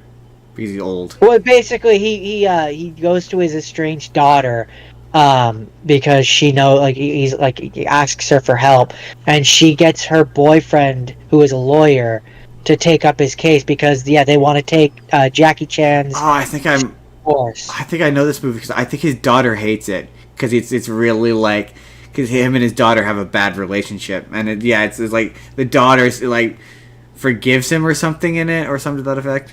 Yeah, she does. I believe by the end of it, end up forgiving him. But yeah, it basically feels like it's supposed to be a take on Jackie Chan's personal life, or at least that's how it came across to me. Yeah. That's what it sounds like.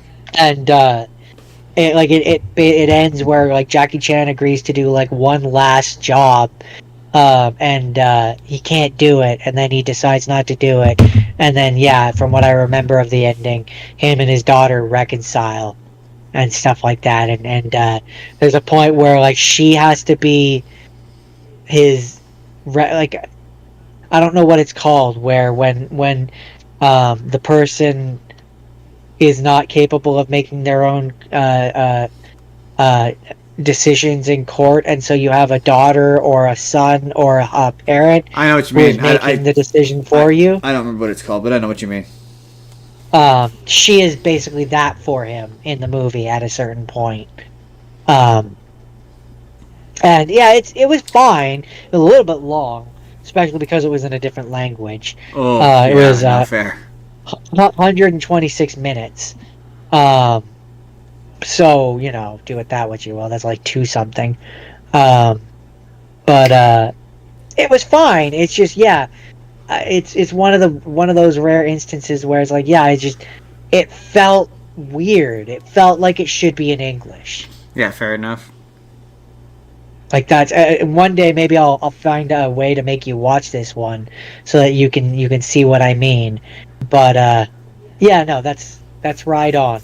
My next one is I had to get some Bruce Lee rep on this list, and so I started watching this movie in English, and I had to stop and I had to rewatch it in I don't remember what language it's in, but it's in Chinese, because it was really distracting that the guy playing Bruce Lee didn't sound anything like. Oh, sorry, just real quick with City Hunter. I think the reason why he doesn't sound like Jackie Chan is maybe they got the guy who dubs the anime to play the Jackie Chan character. And that's why he doesn't sound. That yeah. I could believe that. But yeah, here it was distracting that he didn't sound like Bruce Lee. Like he doesn't sound anything like Bruce Lee. And like I know what Bruce Lee sounds like, and I just couldn't get into it. So I went back and I put the Chinese version on. And yeah, this is Way of the Dragon, and it's Bruce Lee ends up at this Chinese restaurant in Italy, that is being hassled by this local gang or whatever, and the story doesn't matter. It's just a flimsy device to get you to the point where Bruce Lee beats up guys with nunchucks. And let me tell you, when Bruce Lee beats up guys with nunchucks, Jordan, what do you think is going to happen, Jordan? I mean, I assume some bones get broken. It's awesome. The thing I love about Bruce Lee is he no mercy. He's just like if he's going for you, he's there to hurt you. The thing I discovered he's there to make you suffer. Is some of his movies can be a little slow, where it's like he spends a great deal of time slowly working his way, like he's taking off his jacket, he's walking off to the side, he's like wah, wah, wah, wah, wah, wah. And you're like, dude, come on, man, just get to it. Like the final. So this movie is also first introduction of Chuck Norris. So Chuck Norris without a beard shows up. It's very weird. Something felt wrong with the universe. I didn't like it. I didn't like looking at his bald chin. It upset me. But he does a very long. The climax of the movie is he does a very long fight with Chuck Norris. But the lead up to it goes on for what felt like at least a minute to a minute and a half of him, like he takes off his shirt, he walks off to the side, he winds up, he does a bunch of air punches. Chuck Norris does the same thing, he takes off his shirt, and it's just them standing opposite end of each other, like swinging in the air, and then they finally fight, and it's just like this is still badass, and I still love Bruce Lee, but like, yeah, this could be a tad tighter, you know. And yeah, the plot is pretty meaningless from that point. It's just, again, he has a love interest. It was hard for me to really get invested in it. That's not the point of these movies. The point is, again, Bruce Lee, badass, had a good time. That's Way of the Dragon. So, okay, my next one, which, as an aside, I didn't realize was based on a comic book, but is Bulletproof Monk. Really? That's based on a comic book? Apparently. Oh. Comic book written by Brett Lewis with art by Michael Avon Oeming. Yeah, it has the guy who plays Master Roshi in the Dragon Ball Evolution. Does it? Yeah. Oh, Chow Yun-fat? Chow Yun-fat. He's also the pirate, one of the pirate lords in the Pirates of the Caribbean movie. Oh, interesting. Didn't know that. I didn't know that that was the same guy. But yeah, it's got him. It's got Stifler and Jamie King, whoever that is. Sean William Scott. Yeah, that's what I said. That's what I said. Stifler. That's what I said. So okay, this movie was not very good. Well, it's just okay. When I was watching you watch it. It received negative reviews, and it was a commercial failure. So I'm not the only person who didn't think it was very good. So I'm watching you watch it, right? And still, as you lead into this, you're like, it has Sean William Scott. I hear it has Sean William Scott in it, and then I think about the first little bit of the movie you were watching. And I don't understand how Sean William Scott is involved in this movie, because it was Chow Yun-fat like training and shit. He looked like he was the main character. How is Sean William Scott involved in this in any capacity? So okay. And I'm confused and therefore angry. My one thing with this movie is, and I will answer your question, but before I do, my one thing with this movie as I'm watching it, Sean William Scott is doing like kung fu and shit, and I just don't. Oh, and he looks bad. Yeah, I know. That's the thing I've discovered is when the kung fu. I don't buy it. Is more the thing. I don't buy that he is doing any of the things that you see in the movie. When you watch enough kung fu shit, you notice when it looks bad. Like it's just you start to notice, like, yeah, this isn't good kung fu or karate. To answer your question. Basically there's like a scroll or whatever, which though the monks, they're always protecting, and the person who is in charge of protecting it, usually has to do, there's a prophecy where they have to fulfill the 3 things, and once they do, they get the power of the scroll, which essentially makes them functionally immortal. So it's a big old MacGuffin hunt, is what you're saying. Basically, and well, kind of. And so Chow Yun-fat is the current. In the beginning of the movie, he has been finally accepted as the protector. So then his master turns old, and he becomes functionally immortal. And so he lives for like 60 years or something like that, 60, 70 years, and stays eternally young, and is in New York looking for essentially the next person to pass it on to, which is when he runs into Stifler. Gotcha. And Stifler steals the scroll from him, and then the events of the movie take place. Also, there's a Nazi who wants to have the scroll and be functionally immortal. Isn't there? Oh, so he was a Nazi. Yeah, because you were unsure as to whether he was a Nazi. I'm like, I'm pretty sure that's an Iron Cross. It sure looks like a Nazi. Right, but he didn't have the swastika, so there was question. Yeah. There was reasonable doubt. I knew he had to be German at the very least, because I'm like, as soon as I see the Iron Cross, I'm like, he's German. There's no, he's not German. No, yeah. From what I understand, he's supposed to be a Nazi. It's I saw it. So okay. Oh, hold on. Oh, there was a bad. I Is saw that what you're looking comment. for? Bad. Well, there was a comment that I saw, which I think perfectly kind of explains what it is, or like the vibe that it gives. It's kung fu movie. I'm paraphrasing. It's kung fu movie by way of American Pie.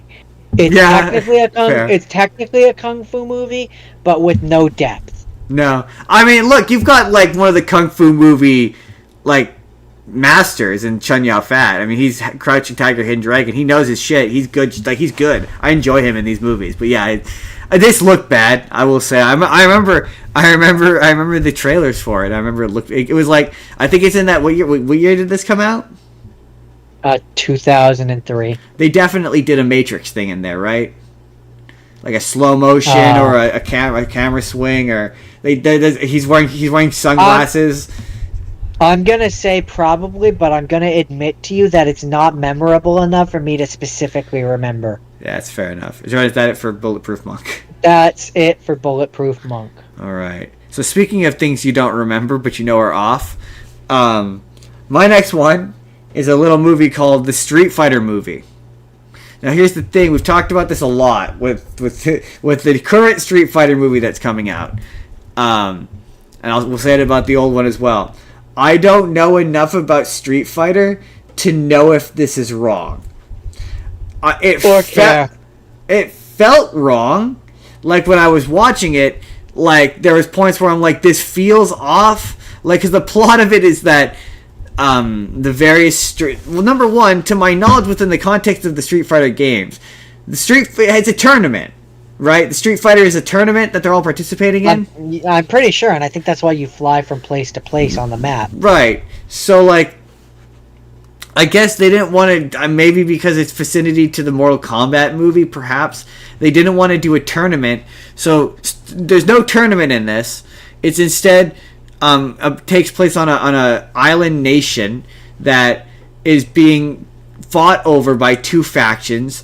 One led by, M. Bison, played by the guy who plays Gomez from the Addams Family, in a performance that is phenomenal because he is in a completely different movie. He is so over the top. Like, I think Nostalgia Critic has made fun of his performance, of course, but like he has all these hilarious lines. His desire is to create. He's like, I believe that you could win by way of the fit. Everything should be settled by fist-to-fist combat, and he's trying to create the most genetically perfect being or whatever, but he flies just like in the game. He has like technology that lets him float around, so the final confrontation is him floating around just like he does in the game. Blanca shows up at one point, and like it looks like Blanca. There's an explanation that I googled it, matches his backstory in the game, which is like the reason why he's green and has the orange hair is because he was experimented on. And has lightning powers. That's why he looks like that. But interesting.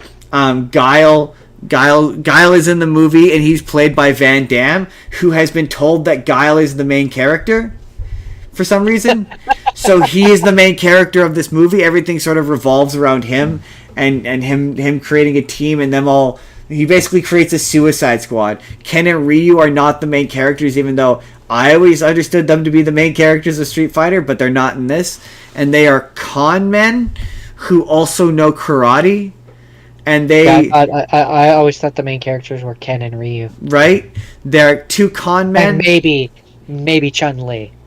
She's in this, but she is a reporter, like an international reporter, who is trying to get a story on Guile.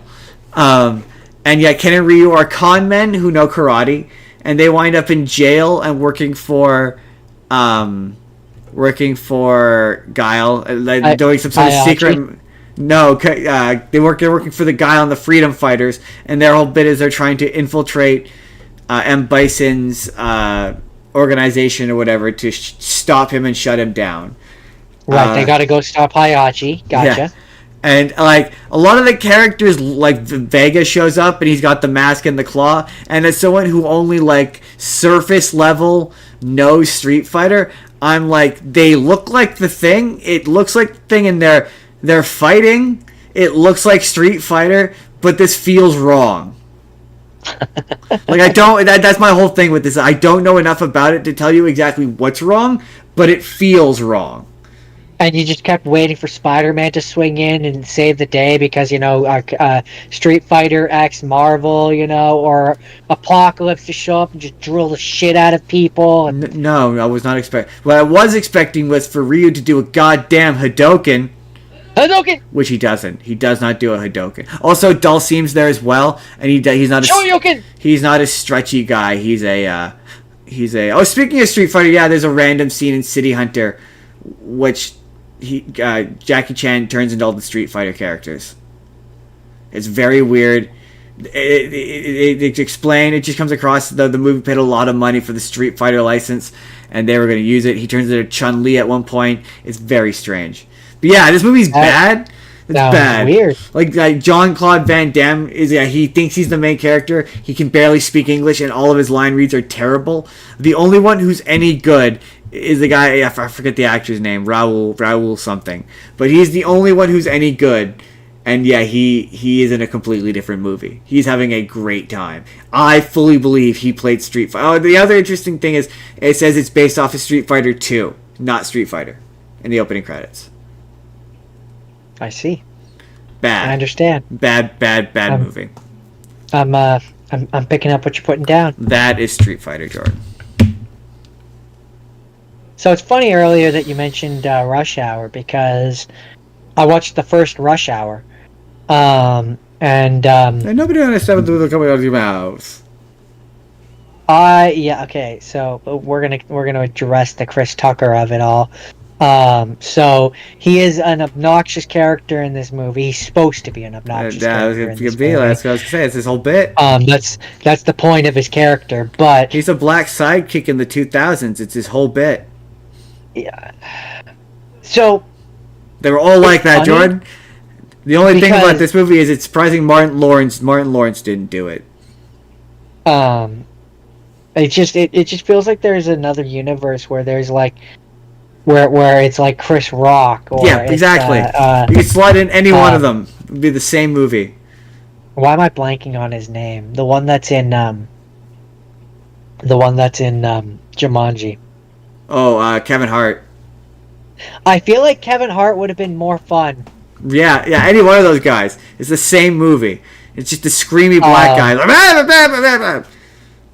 But he's really annoying. That was probably racist. Yeah, probably. I was saying that I think that they do have distinct. I want to clarify this for the people that are going to come for Justin.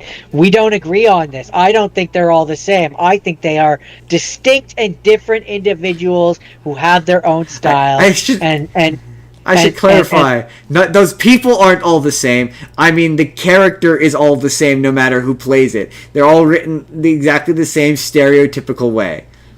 And I think... So the writing of the performance. I think that the guy from Jumanji would have been the better pick. Yeah, they all could have done it. You could see it. You could see it with Chris Rock. You could see it with any one of them. Martin Lawrence. He did make this movie. It was called Bad Boys.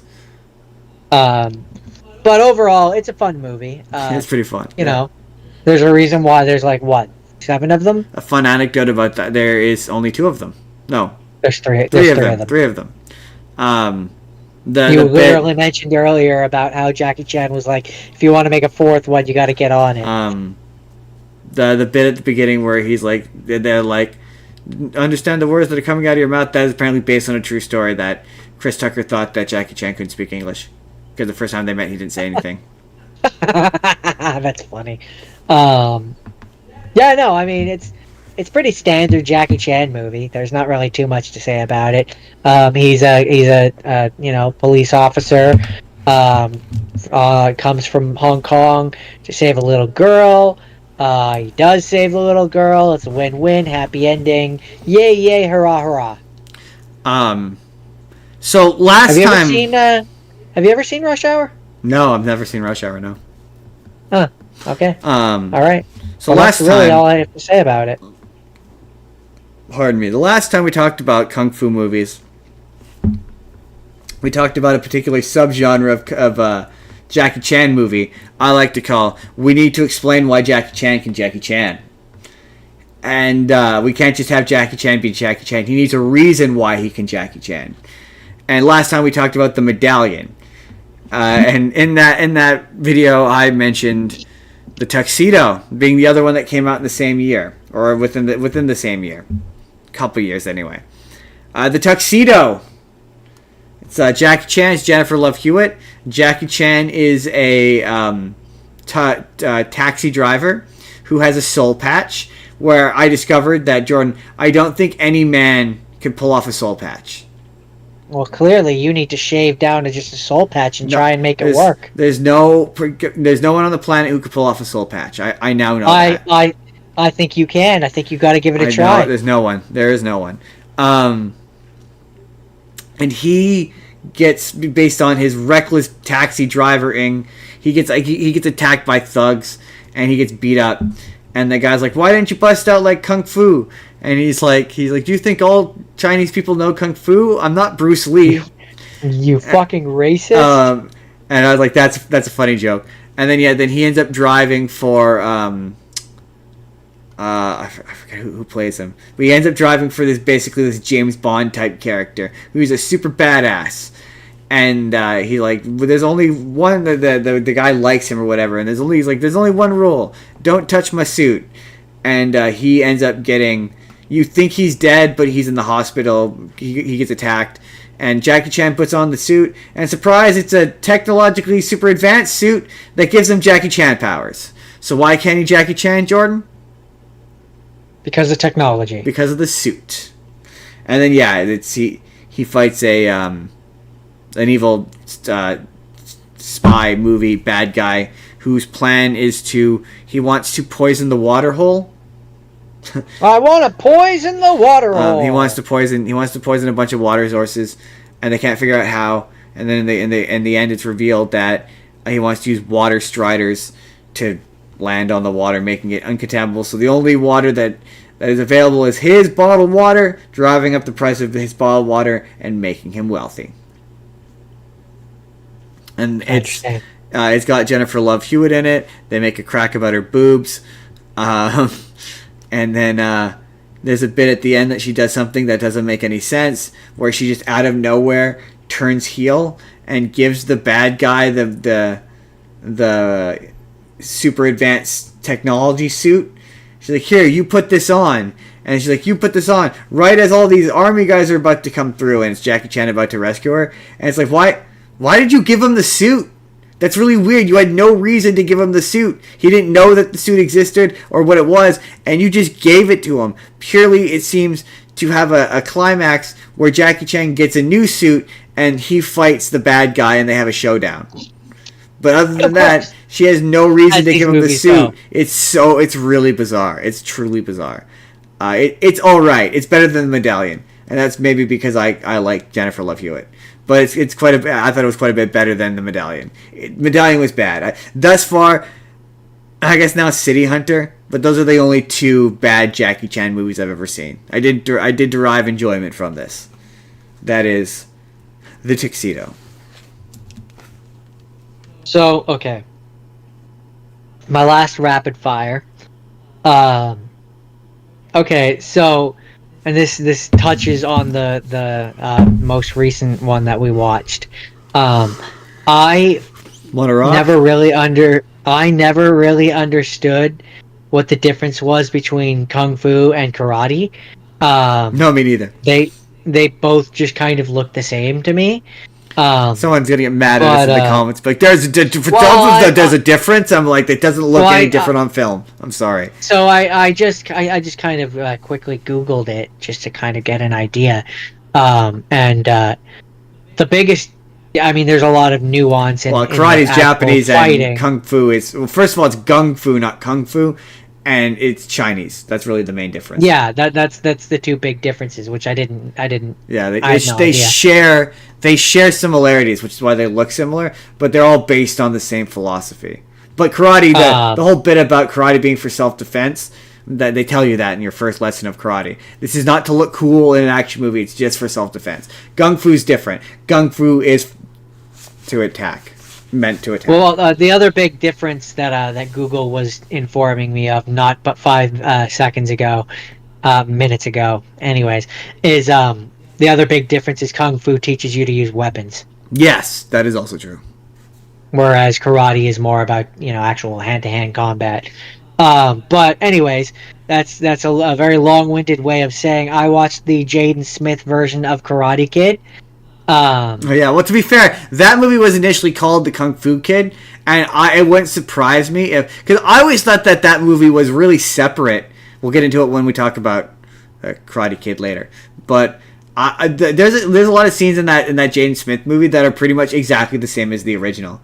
But an anecdote I read was that this was initially called The Kung Fu Kid, and it was later on or late in it that they changed the title. But it was never meant to be a Karate Kid movie. I mean, yeah, and there's also just which feels wrong because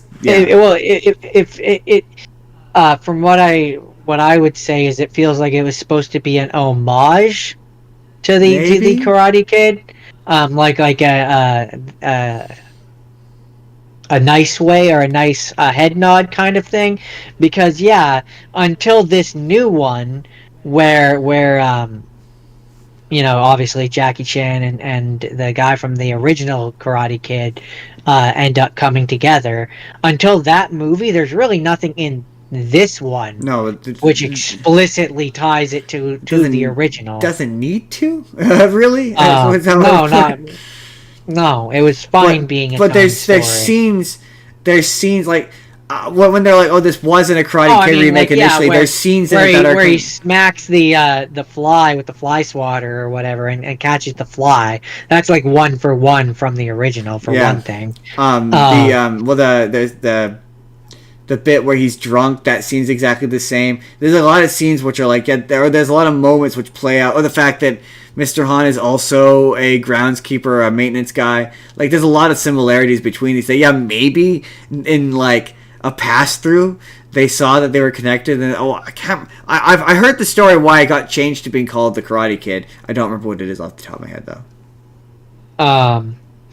But the other big thing to me that's different between it and the original is the kid in question is much younger, being only 12, which makes him come across a lot more whiny at times. A little bit. I mean, I want to go home. But to be fair, I think he's gotten beaten up by then. Oh, he's gotten beaten up, and this is where I will argue this to the day I die.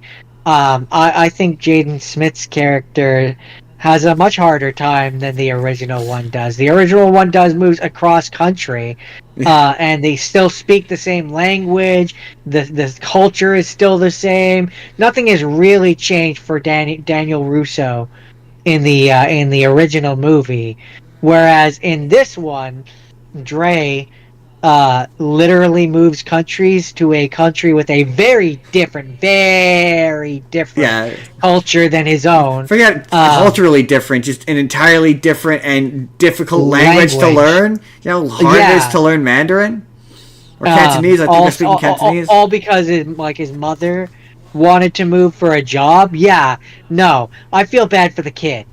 In this one. They weren't moving into nice enough accommodations to warrant the global... The global Change.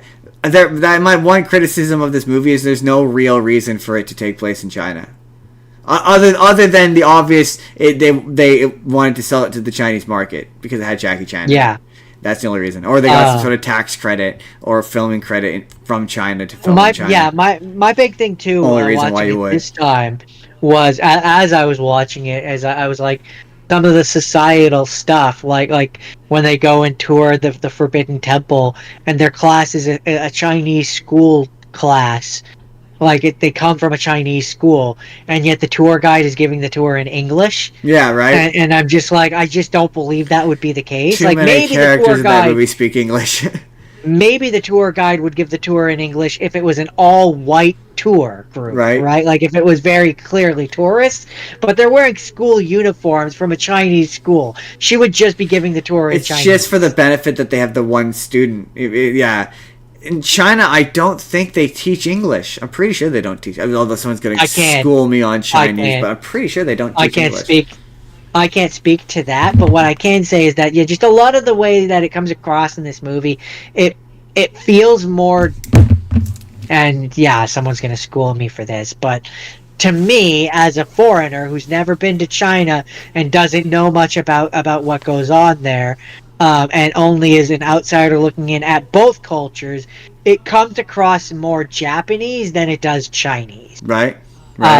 Just in the fact that, Japan, I know, very much speaks a lot of English. Yeah, exactly. I don't know that China does, but I don't believe they do. That would involve instilling Western values, which they are not for. They're not known for. No. It's based on the limited bit I know on the communist Chinese government. I don't. It's too many English speaking characters in that movie. Then there's also just the fact that it's very funny, the coincidence that he happens to go to the one school where there's a white person who he can make friends with, and Right? and he can like be his mouthpiece for him. Right?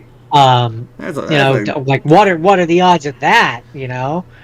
Also, Jaden Smith. The fight sequences look good. I will say they're not. It's not as good as some of these movies. Like he's the least good Karate Kid, I would say. Yeah. I mean, he's not bad. Also, to be fair, he's not doing karate, so that's not fair. He's doing kung fu. Yeah, he's doing the kung fu all right. But yeah, he wins the big tournament. I guess my thing is that, like, as opposed to the big tournament, as opposed to the Stifler movie, A Bulletproof Monk, I at least believe that Jaden Smith might be doing some of it. Yeah. Whereas, in some, like in that, for example, I just have a hard time believing that he was doing any of it. Will Smith produced it, so he was standing behind Jaden Smith with a bamboo, being like, "You better make this believable, son." Represent that Smith name, son. But yeah, apparently it was based on a story by Robert Mark Common. All right. So is that it? Is that it for the Kung Fu Kid? That is it for the Kung Fu Kid. All right. So, who doesn't come back? He does not come back. No, spoiler alert for the new movie. He does not come back in the new movie. So my final rapid fire is a movie called Ninja Assassin. Ninja ga imasu. Hey, let's go. Something protect my balls. Anyway, this movie is really violent and really fun. That movie. It's really fun, yeah. It's really fun if you're able to like turn your brain off and be like not think about the fact that none of it makes sense. Yeah, it is really, really gnarly and violent when they like slice guys' heads off. But like my thing with it is I don't think it's never made clear. The ninjas are all human, right? There's no supernatural element to this. I think they're supposed to be human, yeah. Yeah, but they do things that are like supernatural, like when they like disappear into the shadows and they just disappear, or they're like, yeah, we can't get them on the motion sensor. And it's like, but you would, or it's like just shoot them with a gun. Like it's just a little too like they it seems like they have supernatural powers, even though from what I can tell, the movie doesn't establish them as having supernatural powers. So how the ninjas work, they're a little too omnipotent for me. Yeah, I think it's supposed to be implied that like they're using their ki. Is basically that they do not? Well, doesn't seem like they're remotely established. There's a point where like the guy is doing the breathing techniques and stuff, and he sticks his hand inside, and it just that's where it's confusing. It doesn't look like he's like sticking his. Yeah, it's very, very confusing. But they seems that they want them to be normal humans. I don't know what's happening, and it's very confusing. I have to be honest. I usually just don't think that deeply about it and just enjoy the violence of it all. It is a very violent movie. Yeah, there's a scene where he fights the fat guy and he just stabs him a bunch. He just stabs him a bunch. Oh my goodness. But yeah, I enjoy that movie. It's very fun. The kung fu is good, solid, well choreographed. If you like bloody, gnarly, nasty action movies, this is definitely one of those. That's it. That's my rapid fires. Well, all right then. I suppose if you are ready, it's time for us to move on with the show. So my first half scenes is TMNT. TMNT Turtle Power. TMNT Turtle Power. Which is the animated Teenage Mutant Ninja Turtles movie, which is like a soft sequel to the original 3. Yeah, that's the one thing that this movie failed at. Is it feels too much like a sequel to a movie we never saw, so it's too hard to get like, wait, why are the turtles all broken up? This feels like I missed something. One of them's a superhero, the other one's a mascot. What is happening? Why is Leo traveled? Like, it's bizarre. He's in South America for some reason. Yeah. Why? Yeah. Was there a show I missed? Then it's like it's very clearly at least tangentially linked to the original three movies because the last scene there's the shelf with all the relics that they have, and they've got like the lantern from the third one, they've got Shredder's helmet, they've got the canister from the ooze of the second movie. Like they've got all these references to the original movies where it's like, okay, so I guess this is supposed to be linked somehow.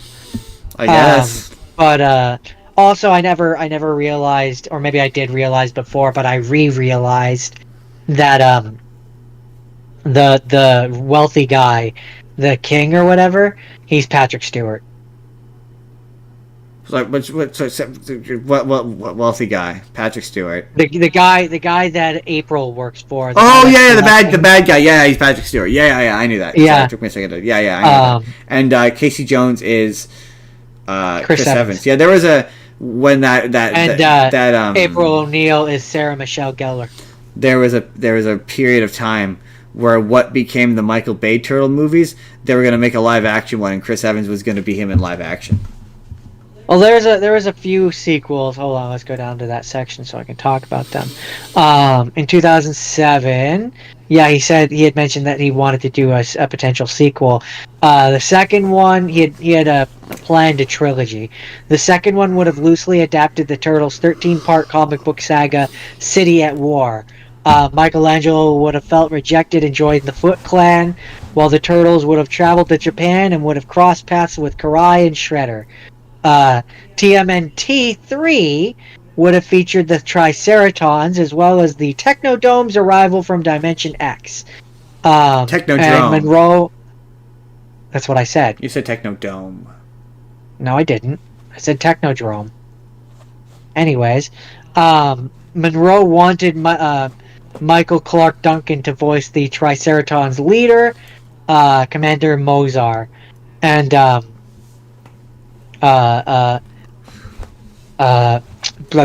these apparently never happened because Astro Boy did terrible. Yes, and it led to Imagi, the studio that made the movies, bankruptcy. And then in an interview, Laird stated that he was interested in the idea of having the next film be a live action and CGI hybrid film with the Turtles rendered in CGI, and Sarah Michelle Gellar and Chris Evans reprising their TMNT roles in live action. Yes, I heard about that. And evolved into the Michael Bay one. That it did, and then Casey Jones was eventually played by Stephen Amell. Yes, he was. I like this movie, all things considered. I like it in spite of the fact that it's not very good. Yeah, like the point where Leonardo is chasing Ralph when he's dressed as the vigilante. Yeah, some of it's good. And then, yes, I like the scene where they fight. No, I don't like the part where he knocks the helmet off and is like, "Oh my God, Wrath! What?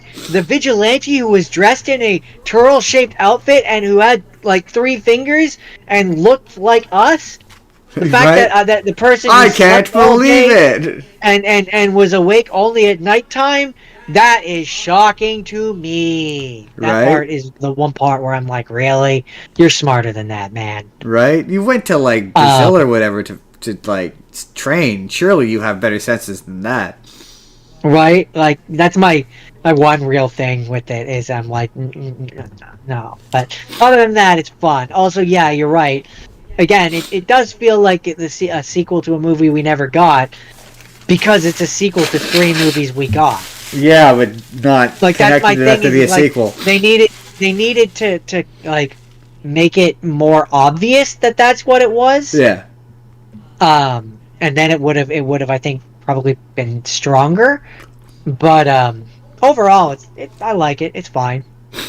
All right. My first have seen is a movie called it's called I will say, sorry, real quick. It clearly didn't do that bad because it had a budget of $34 million and it made $95.6 million. That's why they were able to make Astro Boy, and then Astro Boy tanked. The same company made both those movies, which is unfair because Astro Boy I thought was okay. I didn't mind Astro Boy. Yeah. First have seen. It's a movie called Beverly Hills Ninja starring Chris Farley, who is a white fella who is dropped at a ninja monastery, commune. I don't know what the collective group of ninja are, but he's taken in as a small child because there is a prophecy of the great white ninja, great big white ninja or great white ninja, and they believe that Chris Farley is that, and that he will be this amazing ninja. And spoiler alert, Jordan, he's not. He's Chris Farley. He's terrible. He's like fat guy fall down. That's his whole shtick.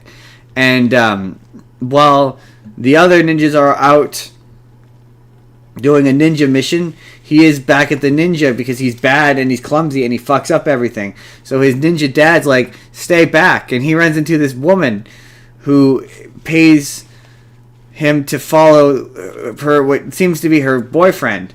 But then it turns out it's not actually, she doesn't actually like him. And she was trailing him because he maybe killed her sister. And then there's a bunch of shenanigans because it's a Chris Farley movie. And it was alright. Shenanigans? It was alright. The funniest bit is the ninja dad sends Chris Farley's ninja brother to follow him, who's this Asian guy who I think is the same actor who was Liu Kang in the Mortal Kombat movie. But he follows Chris Farley around, and every time Chris Farley does something, he does it for him. So like he drops in and he fights, like he drops a smoke bomb, and Chris Farley just kind of flails around thinking he's fighting off all these guys, and he fights them all for him. Just stuff like that. And it's really funny. He's constantly, Chris Farley doesn't accomplish a single thing the whole movie. Also, Chris Farley, just unbelievable physical comedian. He's fallen out of trees. Like, the stunts he, like, seemingly does are kind of impressive for his size. He's just such an earnest guy that even though the movie's not very good, it's hard not to like him. He's one of those guys. Real shame we lost him. He should be like in his career renaissance where he's doing A24 dramas. You know what I mean? Like, you know how like now we take Adam Sandler seriously as a dramatic actor? Yes, some of us do. That's where we, you know how he like got nominated for an Oscar for being an actor. That's where we should be with Chris Farley, where he did all of his shitty, like terrible 2000s movies, and then like he's in his second leg of his career where he's doing like black and white indie dramas. That's where Chris Farley should be. I don't disagree. I don't disagree at all. I mean, my favorite Chris Farley anything is always going to be Matt Foley. Which one's that? He's the one who lives in a van down by the river! Yeah. You gotta swing your arms like this! I live in a van down by the river! It's a shame that the audience probably will not have heard any of that. No, they always hear it. You don't hear it. I didn't hear it. You don't hear it. I didn't hear any of that. But the audience usually hears it. But yeah, it's all right. It's pretty funny. It's a fun movie. I don't think it's as bad as Black Sheep. I think that's his worst movie. But yeah, real shame. Chris Farley died. Very sad. That's Beverly Hills Ninja. Yeah, he died when he was 33, I believe is what it said. I honestly don't know. Young. When I looked him up, I believe that's what Google said. Oh, did you not know who Chris Farley was? I wanted to reconfirm that I did. Yeah. He's real lost. He did a bunch of drugs. Don't do drugs, kids. Because then Pugs, not drugs. You die way too young. Pugs, not drugs. Pugs, not drugs. Pugs, not pugs. Pugs, not pugs. Pugs and pugs. Hugs and pugs? Pugs and pugs and bugs and no drugs. No drugs, never drugs. Never drugs. That's enough. So my second half. You're done, right? Yeah. Yeah. Okay.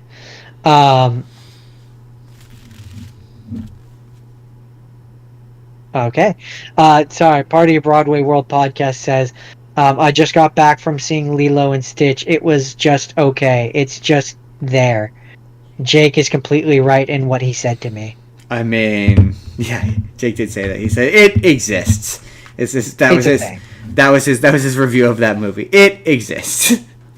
Like that is a stunning endorsement, stellar endorsement. So my second half scene, and this is where we really stretch the limits of what is a kung fu movie, is The Matrix.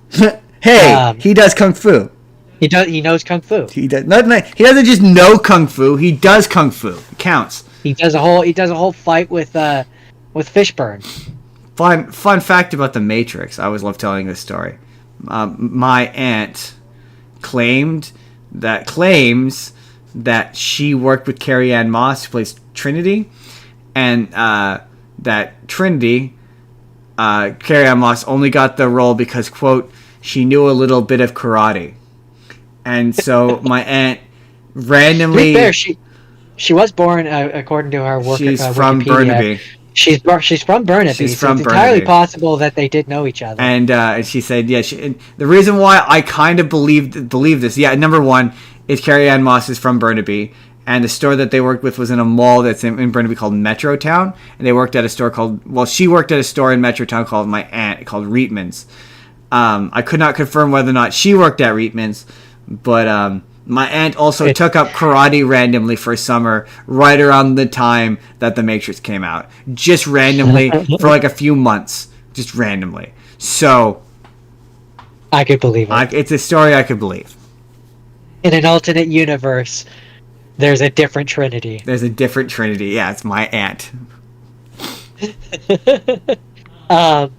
But yeah, The Matrix. So, I mean, we've all seen The Matrix. Yeah. We all know what The Matrix is. We all agree we're the guy who betrays them and goes back into the Matrix, right? I mean, I don't even think I make it that far. I exist in a world where the movie The Matrix exists, and if someone offers me a red pill and to go down the rabbit hole, or a blue pill, I'm taking the blue pill because I don't want to wake up from the Matrix. I'm pretty comfortable in my life. No, because I see, the thing is, I feel like everyone would take the red pill only because he makes it sound really appealing. Because you notice he doesn't mention any of the shitty parts, like, you know, having your head shaved and living in a shitty post-dystopian world where you eat slop. But Justin, we live in the world of The Matrix 5, where the Matrix is a movie or a game or a thing that already is in the public consciousness. So there's a degree of, no, we already know that there's a potential for it to be bad. I don't want to be taken out of the Matrix at all. No, I'm gonna be the guy who betrays them and eats the steak. Because that's the thing. Again, but again, no, that implies that you left the Matrix at all. I'm saying we live in a world where we know something about it. I'm talking about. I'm never leaving the Matrix. I'm talking about the perspective from. I'm in the 1998 Matrix. I'm not into. Oh yeah, no. Then I'm the one who betrays them. I'm the one who betrays them to get put back in. Because I'm sorry, Morpheus. You didn't mention the slop and the miserable living conditions I'd be subjected to. You kind of left that bit out. Yeah, no. Way to bury the lead, man. You put me back in the Matrix as a millionaire, right? And I'll help you destroy the rest of humanity. I'm chill. I want to be rich. What's the difference? My brain is telling me that this tastes delicious. I'm cool with that. I'm sure there's probably people who are going to scream at me in the comments, being like, "No, you want the red pill?" No, not really. No, not really. I mean, their world sounds awful. It looks like it sucks, just like a lot. Rather, do I want to be in 1990s normal America, or do I want to be in a dystopian nightmare where robots are trying to murder me? Where I get to occasionally go into a computer program where I wear black leather and sunglasses and do a bit of kung fu. And no kung fu. The one thing that the Matrix universe has that makes me doesn't seem worth it. Being able to plug information into my brain and learn anything at the drop of a hat does sound useful, but the machines can do that for me when I'm plugged in. Right? Absolutely. Yeah. No, I'm cool. Battery me away, baby. I'm good. Thank you. I'm good. No, their world is awful. Right, And that being right. said, Constantly on the it's run and on edge, wondering if the machines are going to kill me anyway. Much rather they slow kill me, and I don't live in the. I don't. Again, did you see the sludge they were eating? It's slop. now It looks that it being looks said, unappetizing. I have always believed the theory that they never escaped the Matrix. They're all still in the Matrix, Justin. The Matrix just has a higher level for the people that want to escape the Matrix, and it puts them there Oh so that yeah, they stop trying to escape. Because they think they've already escaped. the fourth movie. That's what the fourth movie is about. He's in like the fifth or sixth version of the Matrix that they put him back into, and they keep putting No, him no, back no, in and no, resetting no, it. no. I mean like um uh uh Morpheus in this movie is still like Trinity in this movie. They're all still in the Matrix, but when they escape the Matrix, they just think they've escaped the Oh, I see Matrix, what you're saying. and they're still in a version of the Matrix. Probably. It's just like a I, layer up that so that seems they pretty think that they've believable. escaped the yeah like and that's how Mr. Smith is able to leave is because he doesn't really leave. He's now just in her, and I think they even point out in this movie. I think the betrayer even is like, or in the second one or whatever, the one of the guys I think even says something to that effect where he's like, "How do we even know that we really did leave the Matrix? Because how do they know?" The Matrix is They a don't. sophisticated enough computer where it can completely convince your brain that you are living a real life. So for it to have a second layer where it's convinced you where you've left it, but you're still connected to it, is entirely believable to me. Inception. That's my Inception. headcanon. Jordan, is that? Do you have anything else to say about Hot Topic? I mean, The Matrix. I do not. All right. So, Other than they really probably should have just left it with one The Matrix because I just remember the second and third one being really bad. did one of The Matrix? Except for in I think it's the third one where you have the battle with all the Mr. Smiths and it's Neo versus like hundreds of Mr. Smiths. That fight scene's dope. That fight scene is pretty rad. So, for reasons that we have no doubt established, obviously, if we talk about Karate Kid, I had to watch the original Karate Kid. And yeah, when I was watching it, it became apparent. I think I've only seen this movie once, because there's a lot of moments in this that were pretty identical to the Jaden Smith one. That I was like, huh, interesting. And yeah, everyone did the whole like, oh, Daniel LaRusso's the real bad guy thing, but I mean, he didn't actually steal Johnny's girl. They've been broken up for weeks. He didn't know that they had a prior established relationship. Like he didn't. Johnny. I think it's Johnny punched him first. And the rules in the karate tournament are anything above the waist is totally illegal. So that crane kick was not an illegal kick. Okay, I'm gonna go with you on that because it's been so long since I've seen the first one. Pat Morita is like he's so good. Like I don't think this movie works if you don't have a strong like co-lead with the kid. In this case, it's obviously Pat Morita as Mr. Miyagi. In yours, it's Jackie Chan. In the new one, it's not Jackie Chan. Spoiler alert. Well, it is for half the movie. Yeah, I guess that is fair. But yeah, it's the mechanics of teaching karate. It's fun. The wax on, wax off. How it translates into actual action. Jack it on. Jack it off. Yeah, karate is for defense only. Yeah, it introduces obviously all the characters. Johnny, it's Daniel LaRusso, Johnny. Last name's escaping me, and then John Kreese, all introduced in this movie.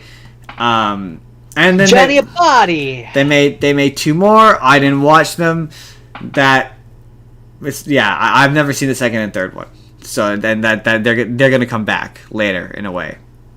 But yeah, classic movie, absolutely classic, 1980s classic, the best around. Nothing's gonna ever keep you down. He's the best around.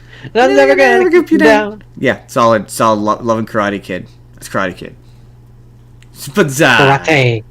Karate Kid, where they Bonsai. actually did karate. Karate. They very much did karate. So, I guess we're on to have not seens. Yes. Uh, Yes, we are. Before I talk a little bit about it, have you seen the movie Shaolin? No. I was gonna watch Shaolin No. Soccer, but I imagine it's not the same thing. No, this one, boring Boring. is the word I would use to describe it. Dull.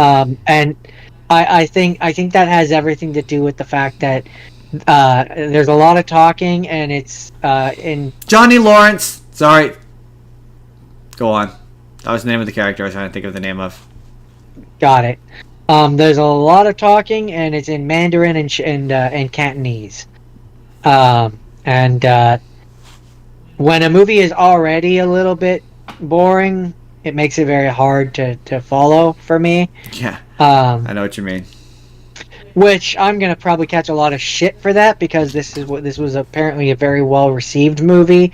It was a commercial success. And apparently, I'm just now learning, this version is a remake of the 1982 Shaolin Temple starring Jet Li. Oh, Jet Li was not represented this time. This movie had Jackie Chan in it, which was part of why I chose it. But so okay, Cold Note's version of the plot, as I remember it, which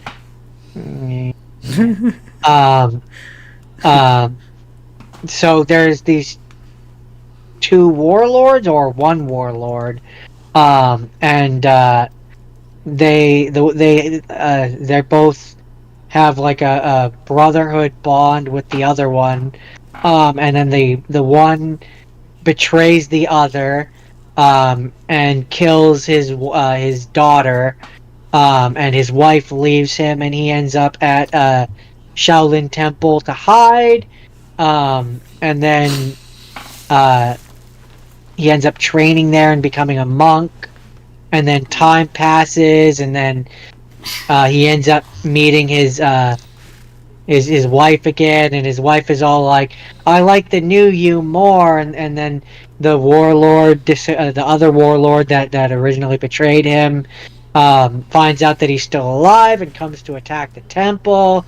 And there's this whole sad thing where all the monks and the kid monks and stuff are all like, the temple is destroyed, we've lost everything. And former warlord, who is now Shaolin monk, is like, we have not lost everything as long as we are together. Also, Jackie Chan is there. All right. So Jackie Chan is not the main character? He doesn't appear to be. No. He's the cook. It's very, like I said, very long, very dry, in my opinion. And Can I clarify that? In my opinion. I found it hard to follow. The Hao Ji, the warlord, who seems to be the main character, is played by Andy Lau. Jackie Chan is Wu Dao, who is a Shaolin cook monk. Right. So, no, he's not. I wouldn't call him I wouldn't call him the main character. But yeah, I don't know. It was okay.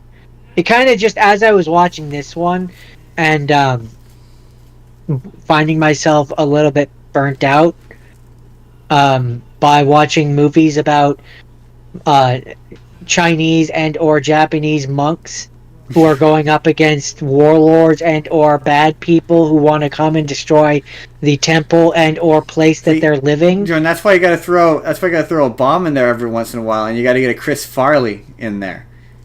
Oh, I did throw a bomb in there. That's why I got Stifler. Oh, that is a fair point. I forgot about Stifler. That is a bomb. That is an actual bomb in there. And you know, like, that's why I threw in some of the weird. No, I mean that literally. Both of those movies bombed horribly. Oh, I see. But yeah, I feel like this is gonna appeal to a certain segment of people. Yeah, if you like dry Chinese dramas, which is what this sounds like.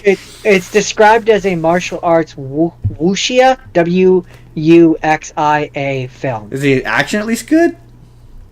the fighting was fine and it looked good and it was like that wasn't bad, but when that's all there is, like, a good movie does not make. Yeah, I know, fair enough. It's wildly unbalanced. In my opinion, but again, What is this called again? Shaolin. Shaolin, right. Is that it for Shaolin? That is it for Shaolin from me. Maybe in the future, next time we do Kung Fu, you can try and watch it, and you can tell me how it was actually really good, and I got it horribly wrong. It's a really good drama. It's really good drama. I couldn't think of a more clever line. Anyway, my first, I figure we'll end with Cobra Kai, I think. But my first have seen, because I don't have a ton to say about. I do and I don't.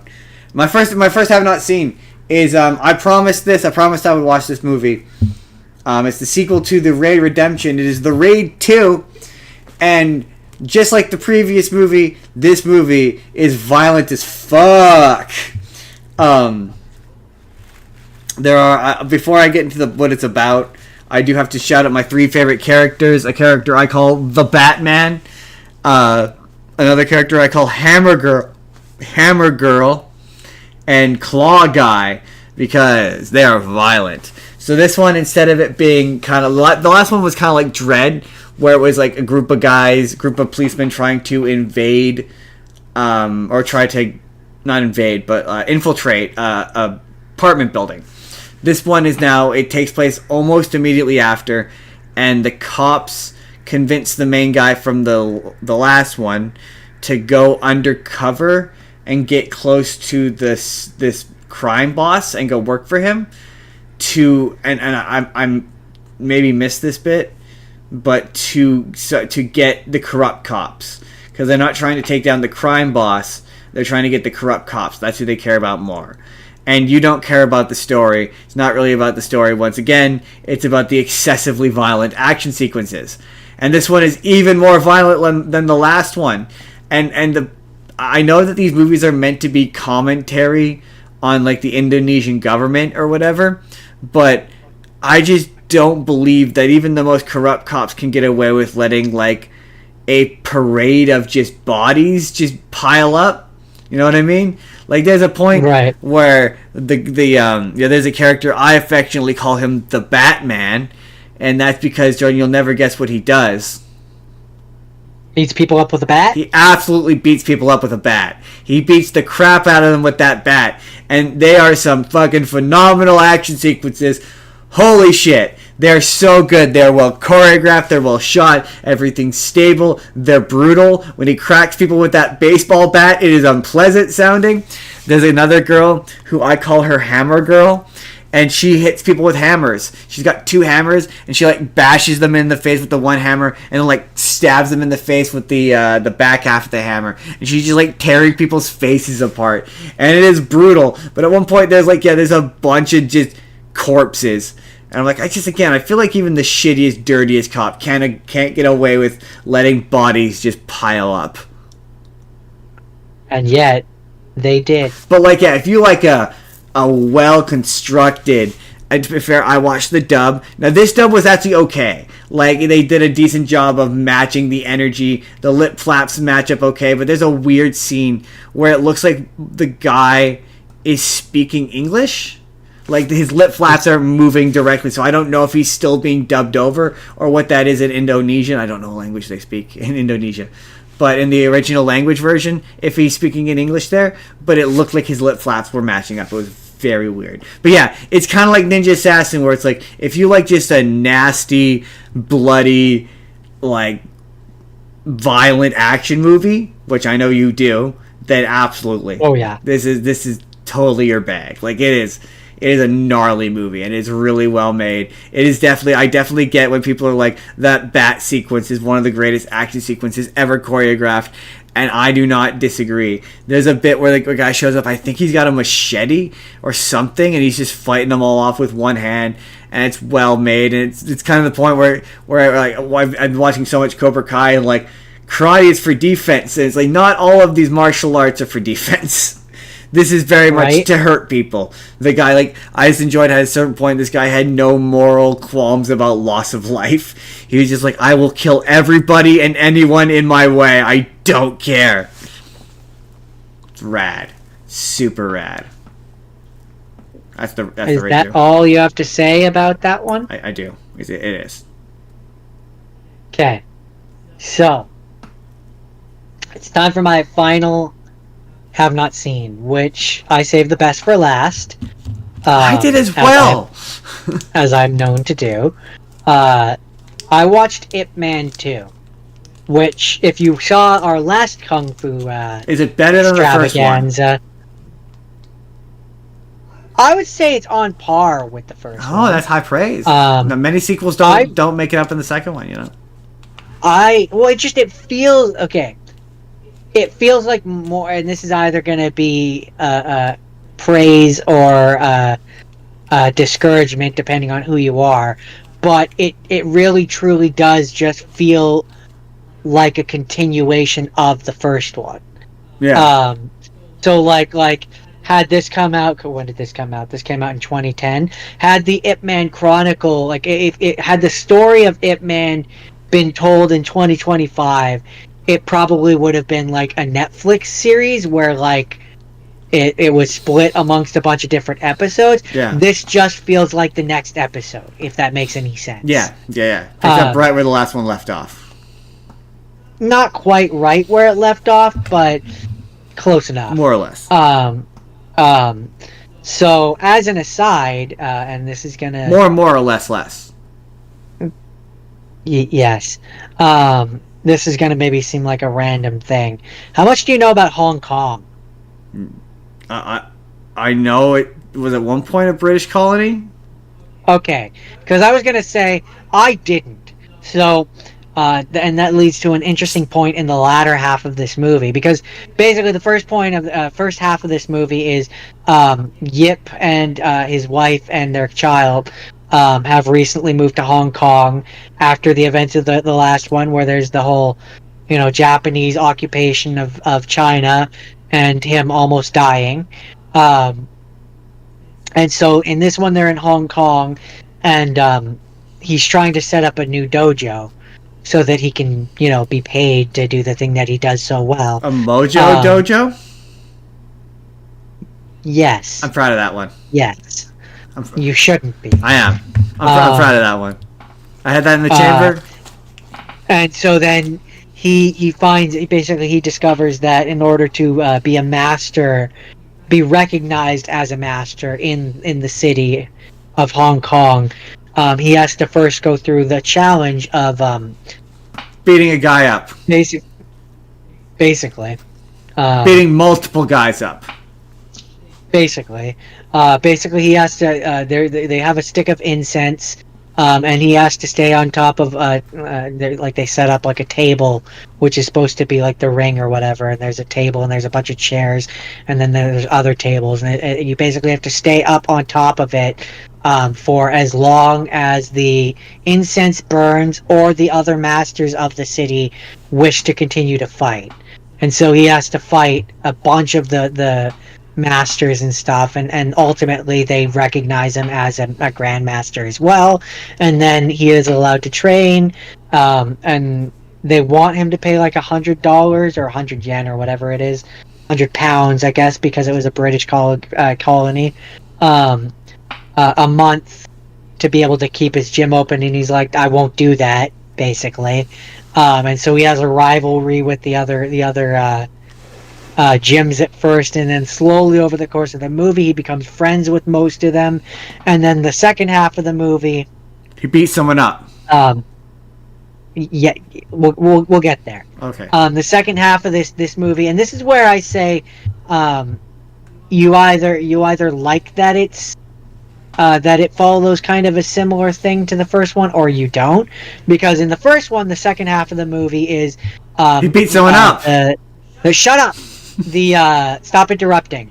The second half of the first one is that the Chinese fighters are being challenged by the Japanese fighters, and ultimately Ip Man has to go and challenge the Japanese general, to refresh your mind of what of the first one. I do So recall. in this one, the big thing in this one is that there's a British boxing champion, Taylor the Twister Miller, um, who I'm guessing is based on a real person, um, uh, and he is been challenging the Western Eastern fighters, the Hong Kong fighters, and he ends up challenging one of Ip Man's friends and killing him, because when he fights, apparently he just can't help that killing instinct. He's just too strong. Apparently, He's got too much power. And so It's then too much power. He can't handle all the power. So then he goes on the news and is basically like, yeah, the other guy was so weak and I'm just so powerful. My dick the subigo. That like he was so weak. It wasn't my fault that he died. But if any Chinese fighter wants to come and challenge me, then I will, and yada yada yada. And so Ip Man starts training to fight him, and the final scene is yet again Ip Man going up against the big strong fighter guy that nobody else can fight, but he is the one who ultimately comes victorious again. And it's like, in a lot of ways I can see the similarities between the first one and the second one, but it works for me because the choreography and the fighting is just so sick. I mean, nothing looks better than just absurdly and upsettingly brutal combat. And my one thing with this movie, never not going to be fun, where it's like it kind of not pulls me out of it, but I was as I was watching it, and I was like, even watching the older gentleman fight the boxer, I'm like, they haven't, in terms of this movie at this point, set any rules that stop the kung fu person from being able to like kick or like do any kung fu-esque things that would make boxers kind of irrelevant, like going low, or going for ground combat, prevent it from becoming UFC like 1. Yeah. And so later when Ip Man is fighting him, he keeps kicking him, kind of proving my point, and he's knocked the boxer down at least once, like, and the count is started and stuff, and so the boxer gets up and says something to the referee, and the referee at that point is like, no more kicks. And like the movie wants to play it like the boxer is being the unreasonable one because he's been a villain and he's killed someone and he's a general asshole. Like, he's not a good person. Ref, this feels unfair. In terms of a fair fight, no. Ref's why like, would you the boxer go up? You can kick him too if you want. I don't want to, though. It's kind of the point. It's just, and so it's like, on the one hand, like, at least they address it, but on the other hand, it's like, well, it's not really a true test of skill because it can't be. Because, Ip Man is essentially having his hands tied behind his back. The reason why boxers and MMA fighters don't fight. Yeah, and so it makes for a good movie, right? But, like, in terms of, like, thinking of this as an actual fight, it pulls me a little bit out of it. But one of the things that I did, it was a little jarring, because I, for whatever reason, just didn't see it coming, and I didn't realize at first that it was supposed to be that the British was occupying the city. But there's obviously British people in this, and they just speak English. And so it's like you'll have scenes where the Chinese are speaking in Chinese and the British guys are speaking in English, and there's literally in the movie a translator there who's translating between the two of them, and I'm like, that's cool. I like cool. That. I like that as a movie making technique where it's like touch. You're not afraid to have them speak in their own language. It's a nice touch. It's a nice touch. I really and so then I was reading a little bit of behind the scenes stuff here, and apparently originally Ip Man 2 was going to focus more on Bruce Lee and Ip Man. Like training and like Bruce Lee was going to be more in the movie, but they couldn't get the film rights to him, basically from his family. Oh, yeah, I know they're notoriously very protective of his image. Which is why he only appears, spoiler alert, why he only appears very, like, at the very end as a kid. As in a Marvel post-credit scene. Is how they, that's how they got around from that. Bruce Lee walks out, like, have you heard of the Bruce Lee Initiative? So I will definitely be returning to this series.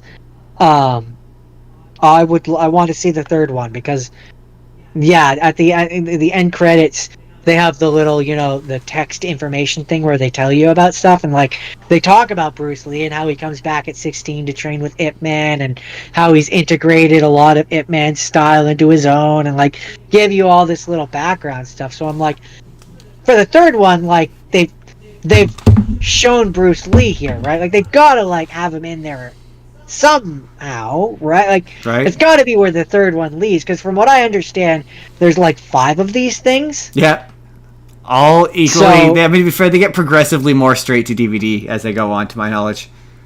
So I figure 5 more episodes. He's got to be in one of these. Yeah. Jordan, is that it for? But yeah, that's Ip Man 2. So budget, it had a budget of US a lot, 12 billion, I think that's billion. 12 billion. And it made 49 whatever, a lot. It made a lot of money is the point. Very successful. So my final move thing, it's not a movie, I watched Netflix's / YouTube Reds Cobra Kai, and Jordan, the show's really good. Like it's as good as nothing. Hype always makes me go, there's no way this is as good as people say it is, and it really truly is as good as people say it is. The most remarkable bit for me is that it started off as a YouTube Red show, because that first season it's really quite good. So for the 5 of you who don't know what Cobra Kai is, it's a sequel show to The Karate Kid, which takes place 25 years or something later. Johnny Lawrence he's an adult now. He's still bitter and angry about how Daniel LaRusso kicked him in his face, and he decides to open up Cobra Kai, and the show is about the consequences of that, and him and Daniel LaRusso reestablishing a relationship, and it's one of the most narratively satisfying shows I have ever watched, because it's one of those, like, you obviously know the kid's gonna do the kick or the kid's gonna punch the thing, but when they finally do punch the thing, it's really satisfying, just like emotionally, and it does this really phenomenal job of it's sort of exploring that not every person is the same person they were 25 years ago. Time and memory and perspective change things, and not everyone is all inherently good, and not everyone is all inherently evil. So I enjoy the fact that Johnny, as the show progresses, he evolves as a character, and he realizes that Cobra Kai very basically makes people assholes. So all of the people who join Cobra Kai and follow the strike first, strike hard, strike no mercy attitude, they all become massive assholes. And the show is kind of about each of these characters realizing that, and all of them becoming bullies. But it also makes the point that Miyagi-Do, which is the Mr. Miyagi karate, it's not all good either, in that it's all defense. So you have to wait for someone to attack you. You can't be proactive. So Cobra Kai, or at least Johnny Lawrence's version of it, there's not inherent bad things. And so initially the show is very much it's Cobra Kai versus the Miyagis. The Johnny Lawrence has an estranged son, because of course he's a deadbeat dad. He's a bad guy from an 80s movie. It just makes sense. And the main thing is he becomes friends with a kid called Miguel, and he's the kid that kind of inspires the creating Cobra Kai as a means to train him to prevent him from being bullied. And Miguel is kind of very similar to he's very similar to Daniel LaRusso in the original movie. So the show kind of in its early seasons becomes Johnny Lawrence is training Daniel LaRusso, and Daniel LaRusso is training Johnny Lawrence, and they're becoming close. And it does a really phenomenal job of taking over the course of the series. They bring back multiple characters from the movies. So they eventually at a point they bring back the bad guy from the second movie. Oh, just real quick aside. A thing I learned this week is Okinawa. I always thought Okinawa was part of Japan, and it kind of is. There's a term for it. I'm just going to Google it, what it is. But it's not a border town. No, it's not quite a country, but it's like it's Japan, but it's not Japan. Like it's its own distinct territory. So kind of like how Hong Kong, not Hong Kong, the one that China always wants. Yeah, Taiwan, I think. Taiwan is it like is both is and isn't like, and they would get very upset if anybody said that they're part of China, but weren't they like at one point part of China, but they're technically not China? I think so. Well, it's called a. Don't come at me in the comics. I'm uneducated. I tried to Google what this is, and it says it's different depending on the country. But it says Okinawa is a Japanese prefecture comprising of more than 150 islands in the East China Sea between Taiwan and Japan's mainland. So it's like it's its own territory. So it's part of Japan, but it's not Japan. So it's kind of a country, but not really a country. That's why in that first Karate Kid movie, Mr. Miyagi is like it's Japan, and then Okinawa is here. So it's yeah. I didn't know that. That was the thing I learned. So eventually in a later season, he goes to Okinawa to Johnny LaRusso or Daniel LaRusso goes to Okinawa to visit, and that's basically the episode where oh, here's all the shit from the second movie, because that's what the second movie is about. Is he goes to Okinawa and visits and meets all of. I don't think I've ever seen the second. No, neither have I. That became apparent as I watched the show.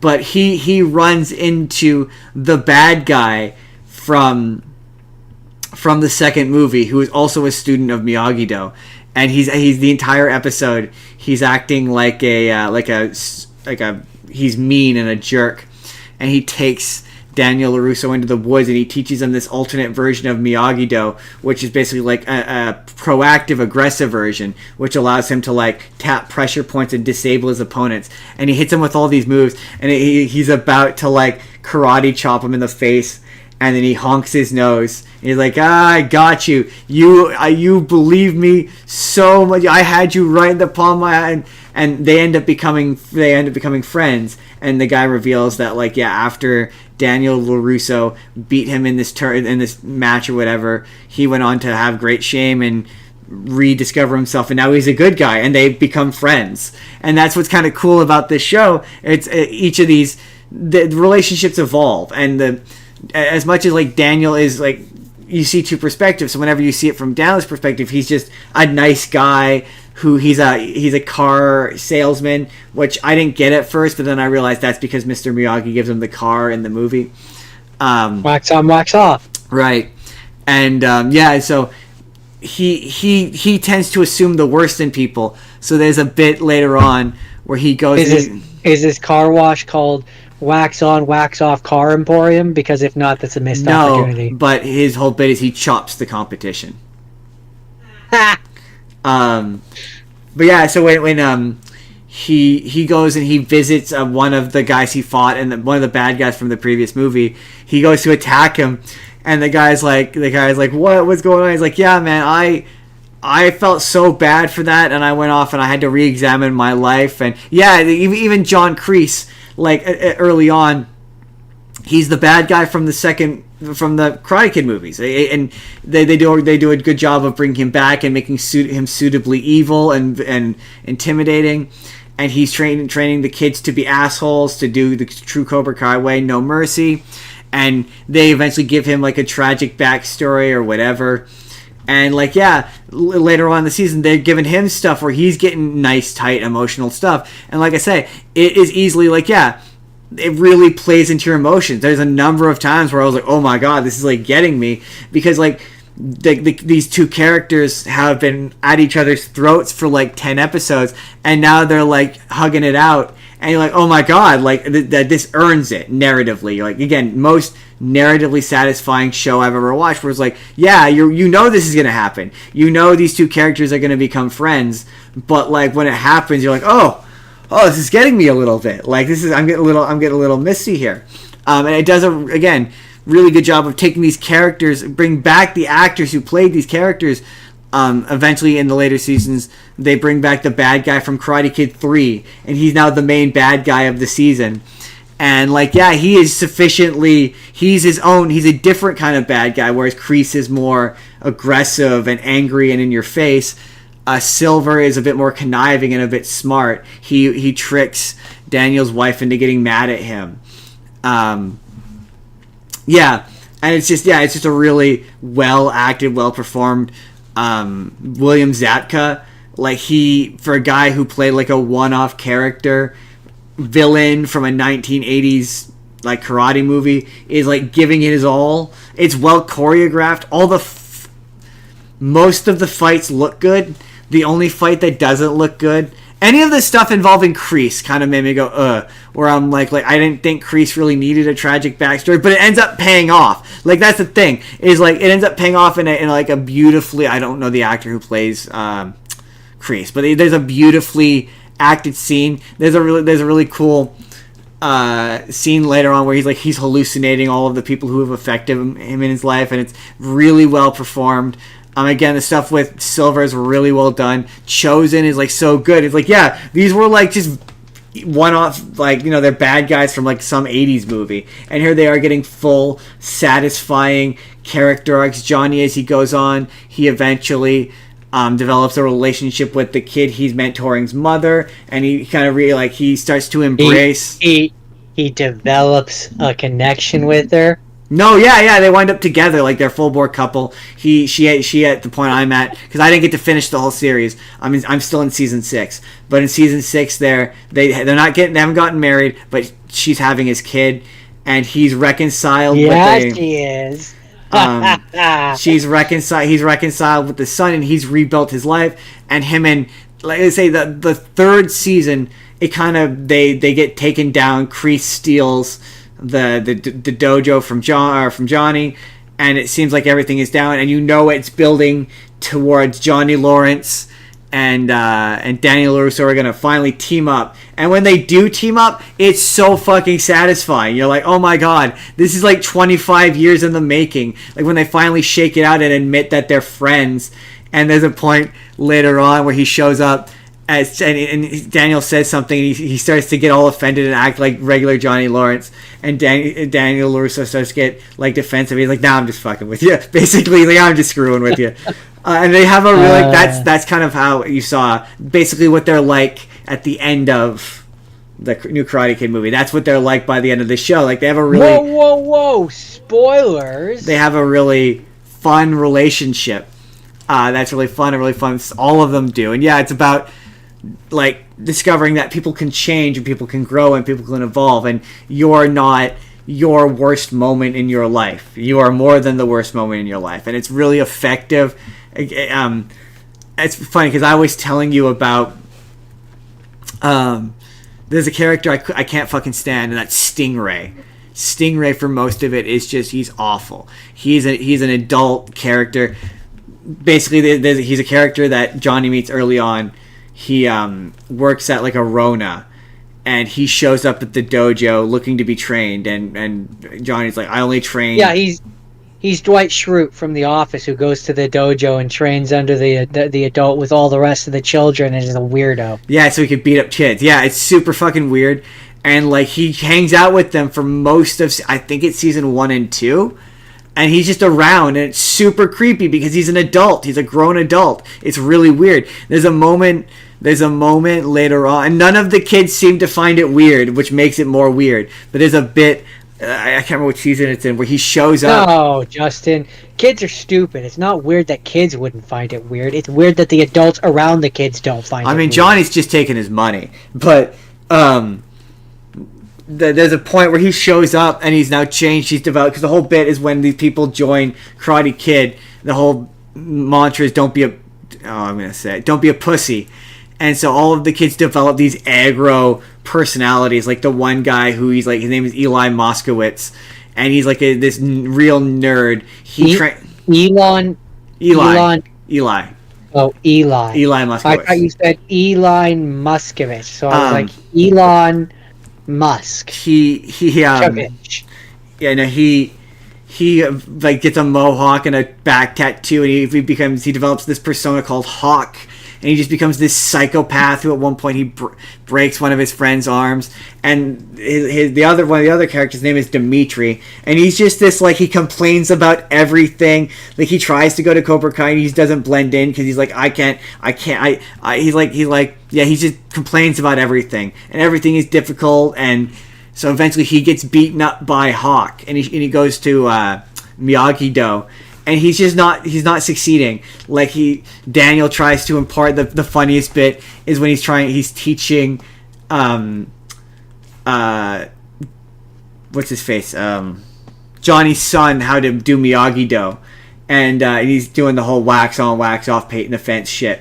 But he's working at the at Daniel LaRusso's auto dealership, so he's got him doing different variations on it, but it's basically still the same, him doing chores. And it gets to the point where Robbie, he's like, this is stupid, I'm tired of doing your chores, after he's waxed all the cars. And then he does the whole, show me jacket on, jacket off, or in this case, show me, sweep the floor, show me. And then and so there's a part later on. Who exists? Karate exists in everything you do. And so there's a bit later on where they're combining dojos, and they're doing wax on, wax off on Johnny's minivan, and Johnny's got his side of the dojo in the back seat, just cleaning his car, not even really doing anything productive, just cleaning the back seat of his disgusting car. He's like, and if you find any change, you can give that over to me.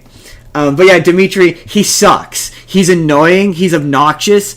He complains about everything, and I hated him for the longest time.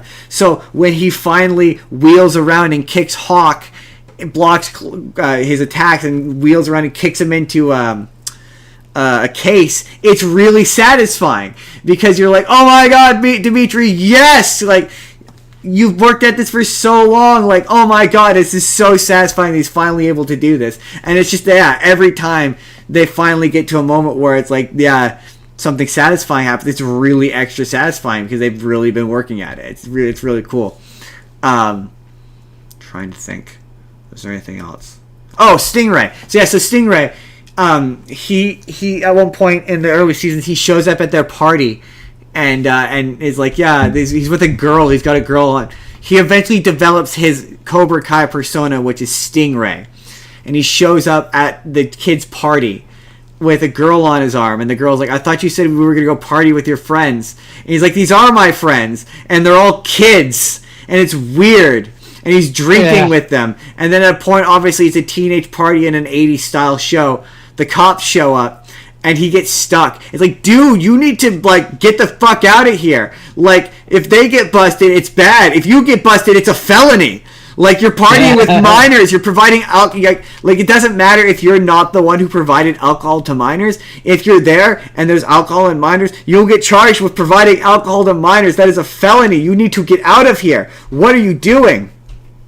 And run. Every one of these seasons always inevitably the final episode devolves to a big fight amongst all the characters, and the fights always look good. Like, they're always well choreographed. But so towards the end of, I think it's season 2. Yeah, I'm pretty sure it's season 2. Stingray gets a job at the school as a security guard, and so this big fight breaks out amongst Cobra Kai and the Miyagi-Do, and he jumps in and starts beating up the students. And so then the season ends with him getting arrested, and they make sure to mention the fact that he gets arrested, and then he's gone for a season. And I'm like, oh, thank God, Stingray's the fucking worst. And then a season goes by, and he comes back, and he's now gotten out of jail, and he's living with his sister, and his neighbor calls him a fucking loser because he is a loser. He's like, dude, you're a loser who hangs out with kids, who got arrested for beating up kids, and lives on your sister's couch. And he goes back to Cobra Cobra Kai, now run by John Kreese and Silver, the bad guy, the main evil sensei from the first movie and the bad guy from the third movie. They're now running Cobra Kai. And John Kreese is like, what are you doing here? Like, we teach kids, get out of here, basically. You have no place. You're pathetic and a loser, and you never belonged here. Get out of here. And he winds up at one of their parties again, hanging out with them. And all the kids are like in cheering for him because he beats up somebody. Oh, he beats up the neighbor who's been calling him a loser, and all the kids love him. And so he goes back to Cobra Kai and is like, you should let me back into Cobra Kai because all the kids love me. And then Silver beats the shit out of him, nearly kills him, and then convinces him to say it was John Kreese. So the big twist is John Kreese goes to jail. And I'm like, he comes back, and they try to go to him to get him to say that he lied. And that's when I came out to you, and I was like, I fucking hate him, and I told you about how I hated him. And then I went back and I watched 3 more episodes, and then at the end of that 3rd episode, he has this really long emotional monologue that is beautifully performed and well acted and well done, where he's telling the story of what happened, basically, through, like, he's got a D&D campaign that he's built. That's the true story of what happened. So he tells what happens through the campaign, and he goes on to say how, like, he was afraid of being killed or whatever, and how he wanted to be brave like the rest of them. And it's well performed and well written, and I was like, God damn it, Stingray, how dare you make me like you? How dare you? How, quite frankly, dare you? And then, yeah, he shows up later on, and he's like, okay, he's actually kind of cool, and he has a really cool monologue where he talks about how he goes to the Johnny Lawrence, and he's like, you made me think I mattered. Like, I know what I was doing was ridiculous, but that didn't matter. You made me confident. You made me feel like I was a decent person for, like, a little bit. And, yeah, it's really nice. And I would like to come back to this before we jump into our Karate Kid review. Yeah, again, just to summate, it is a very satisfying show, and I was constantly impressed and constantly blown away by how much depth and care and heart, and how, like, it expanded these characters and, like, resolved them in ways that were interesting. Like, almost every major character aside from Pat Morita, and if Pat Morita were alive, I have no doubt he would have done this show, come back and wind up with a meaningful story arc, while also managing to balance the storyline with the kids, who I haven't even mentioned all of the kids. Like, you've got Daniel LaRusso's kids, who are both have their own storylines, who are all interesting in their own right. Like, they are all great characters, and it balances them as well as balancing the adult characters, again, in a way that is very well done. And I would like to come back to this because I'd like to finish it. So we are going to do Kung Fu Part 3, and Jordan's going to watch Cobra Kai. I will certainly try. He's gonna watch. He's gonna try to get through as much of it as I did, and then I'll finish it, and then we'll talk about it as a whole, and then Jordan will have some context. Is in the future, but that will be in the future. Not for me. Today I'm probably gonna watch more Cobra Kai after we finish this. But it's all been leading to end the episode. That's the main episode. But every once in a while, we do a movie review. And we got out to, and the reason why we did Kung Fu is we got to watch the new Karate Kid movie. Which, yeah, man, it sure wasn't really a Karate Kid movie. Okay, so the big thing with this movie, and Jordan will agree with me on this, is this movie.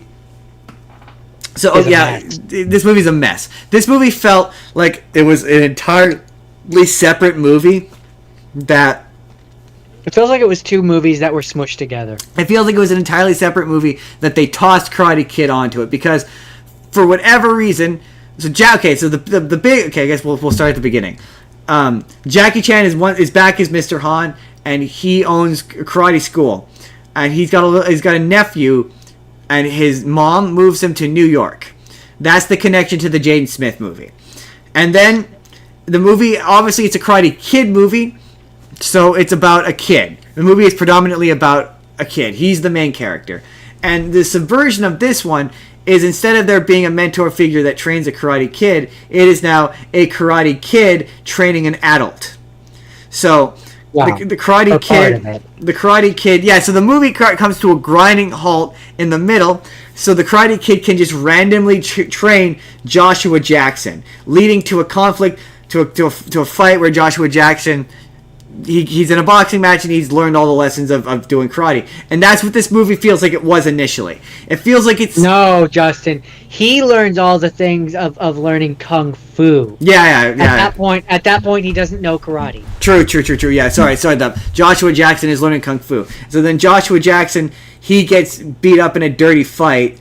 And that's when, for whatever reason, it becomes a Karate Kid movie again. And Jackie Chan jumps right back into the narrative. And Ralph Macchio is there. Not even that the kid like phones up Jackie Chan and is like, I need your help to train for this tournament. He just shows up. No, he literally just shows up to save the day. I guess, okay.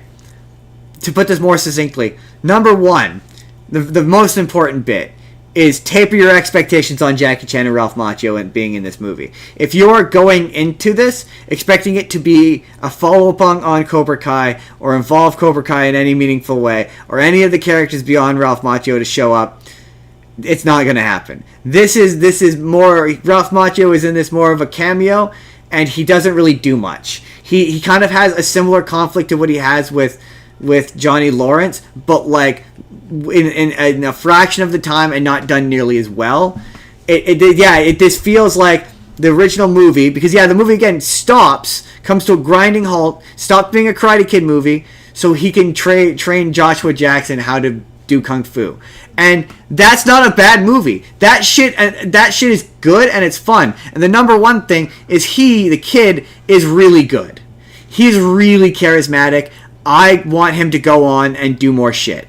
Like, I want him to do more movies. I think he has a huge... I think this is I'm pretty sure this is his first movie, and he has a huge career coming ahead of him, because he is really good in this. That would have been a better movie than this, because the shit that's tossed in there from Karate Kid is so... Both the Jackie Chan... Honestly, I could even believe that this was a Jackie Chan movie and he was a different character with a different name, and they, in a rewrote, changed it to Han. So, my thing when I watched this movie, because I obviously didn't watch Cobra Kai, so I'm not that doesn't play into it for me. But I agree that this feels like two movies that were that were put together.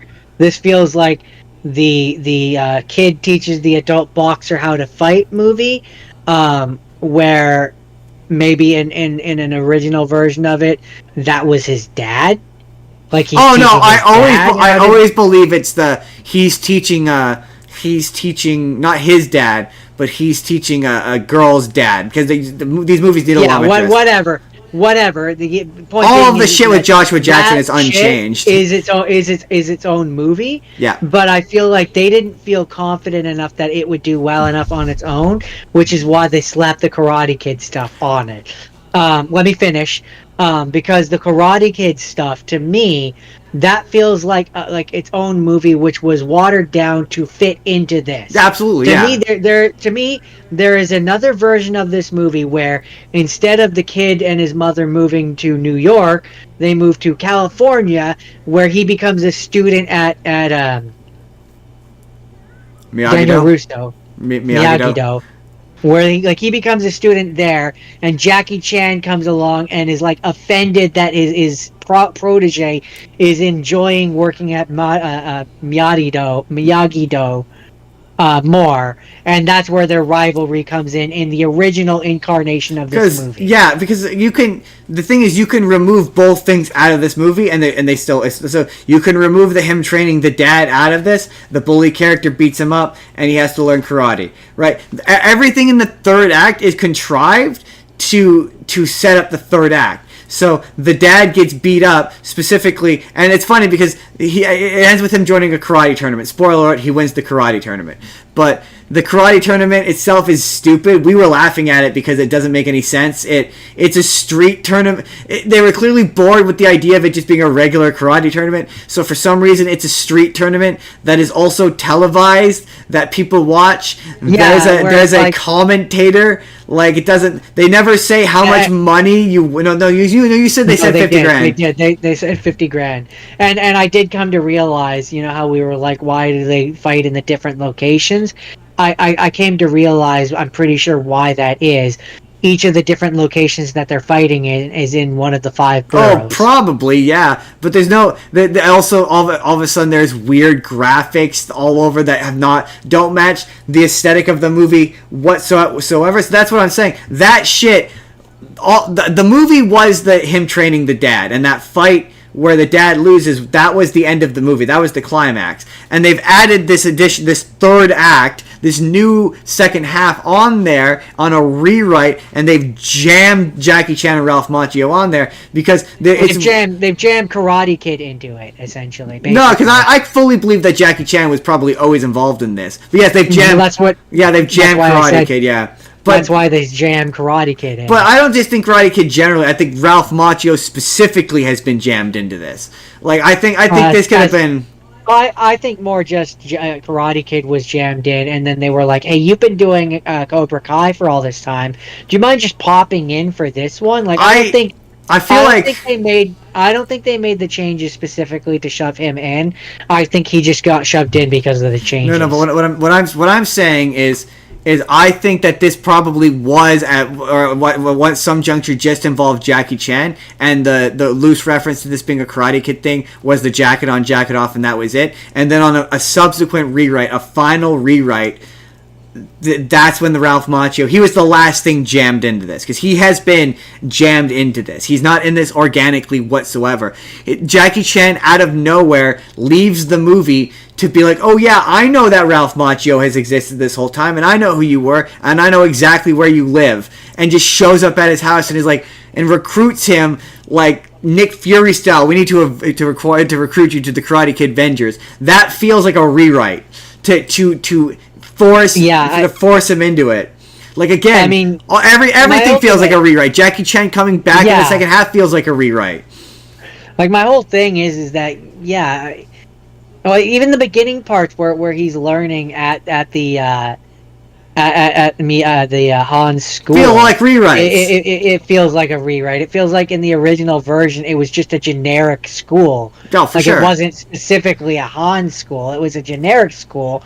So that when he comes, like if we want to believe that Jackie Chan was always intended to be in this, that when Jackie Chan shows up in the third act in the original version of it, before it was transformed into a Karate Kid, he shows up and he's like, you want to learn like karate or kung fu or whatever? I know it. Why didn't you ask me? I could have taught you years ago. I suspect in the original thing, that would have been the thing. I suspect that uncle character did either was added later on or it was different. Like, but no, that the movie was, I guarantee, because his character arc is from two complete. So his character arc involving not helping the dad and not being able to help the brother has nothing to do with the third act. Nothing to do with the third act. Like that feels like from that initial. Again, this movie started out as the kid training the dad. Like I guarantee you, the girl was always there, the dad was always there, and it was always the kid training the dad. And then someone went, man, this sure looks like it's Karate Kid. Oh hey, Cobra Kai is popular right now. Like everything, this movie doesn't do anything interesting with the Karate Kid. With the Karate Kid franchise, like it doesn't tell anything new. Like Daniel doesn't get a character arc. He's just there to be in 3 scenes to show him how to do karate, which, like, again, cinematically kind of just looks the same. When he eventually does the tournament, like it just all looks the same. It doesn't look any different to me, a Westerner, and maybe that's on me. But yeah, this movie was. Like him and the girl are the best parts, and if you took all the Karate Kid shit out of this, Him, the girl, and the dad. And the dad, Joshua Jackson is quite good in this. Yeah. If it were the movie, if you took all the Karate Kid shit out of it, this is a good movie, or at least it's a better movie. But because all that Karate Kid shit has been just jammed in there, and I'm not even saying you need to kick out Jackie Chan, especially because then, like, yeah, you have the mom who is like, I refuse to let you fight, like, I won't let you fight, and she's just an unpleasant character. She's just there to be an obstacle. Which you could have had her be the same obstacle of. And this is my point of, you could take out any and all of the kung fu stuff, and you could have had her be an obstacle just in the way where she's like classic stereotype. Oh, I don't want you to be around that girl. I want you to focus on your studies. She's bad for you. Well, I mean, like, I'm guessing you could have easily in another version of this movie where there's not the kung fu stuff, it would have worked with that regard too, is my point. Her being like, I don't want you to fight, it's incoherent because he's so skilled. It doesn't make any sense, right? She's like, I don't want you to fight, but you can fight very well, in fact. So again, that feels like a rewrite. Well, she doesn't want him to fight because her son got stabbed. Yeah, but her son got stabbed, like him getting stabbed has nothing to do with fighting, and just has to do with the nature of fighting in competitions. Like, so what I'm saying is her objection to him fighting is clearly been added in a rewrite, and the initial objection was him participating in a fight competition. Right? Then you see that makes sense because he's helping the dad fight. So I'm guessing the dad being in fights, there was probably more than one fight, and she didn't want him involved in helping him because the brother got stabbed in competition. Then that makes sense. Then her involvement makes sense. Her being him against fighting is, again, incoherent. It doesn't make any sense in this version of the script because you could tell it was clearly changed. I mean, I don't disagree. My point... I right from the beginning said I think this movie is an incoherent mess. So you're not going to hear any arguments from me. That being said, we didn't walk away from it being unhappy. No, it's a fun movie. It's just a bad Karate Kid movie. It's just exactly. But like, I don't think it's a bad Karate Kid movie. It would be a better Karate Kid movie if it didn't have the shit from Karate Kid in it.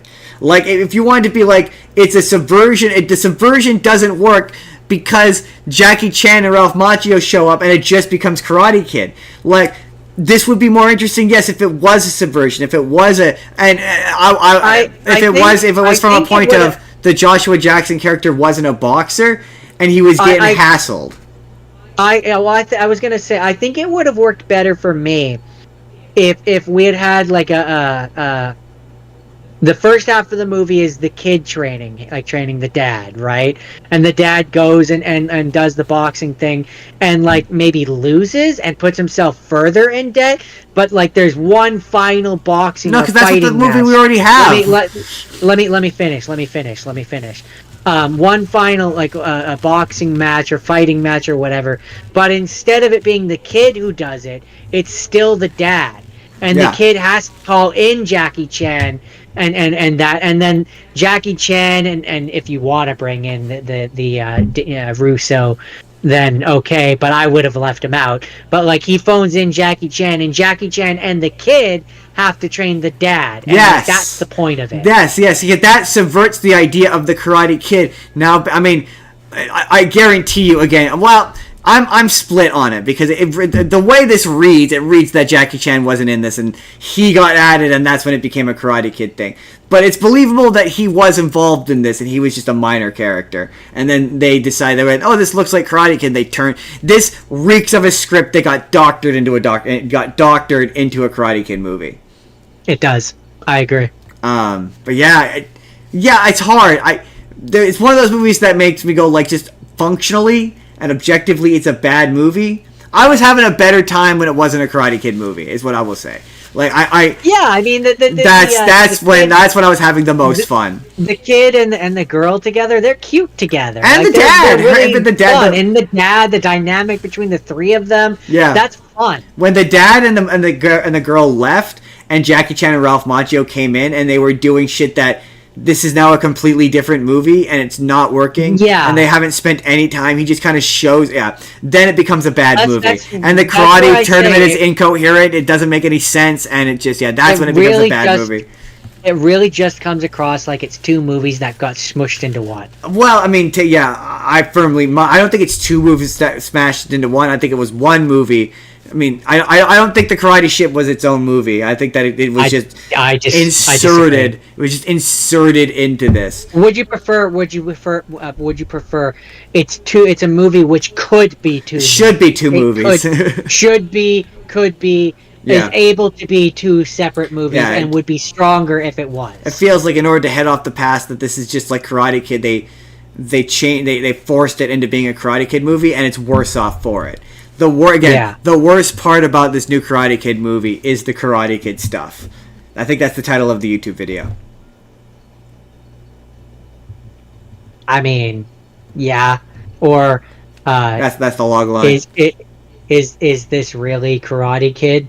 Would be mine. I mean, it is once Jackie Chan and Ralph Macchio show up. And also, spoiler.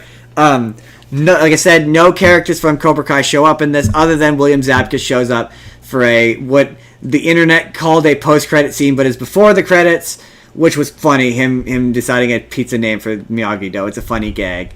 I saw people being like, why did he need to be in this?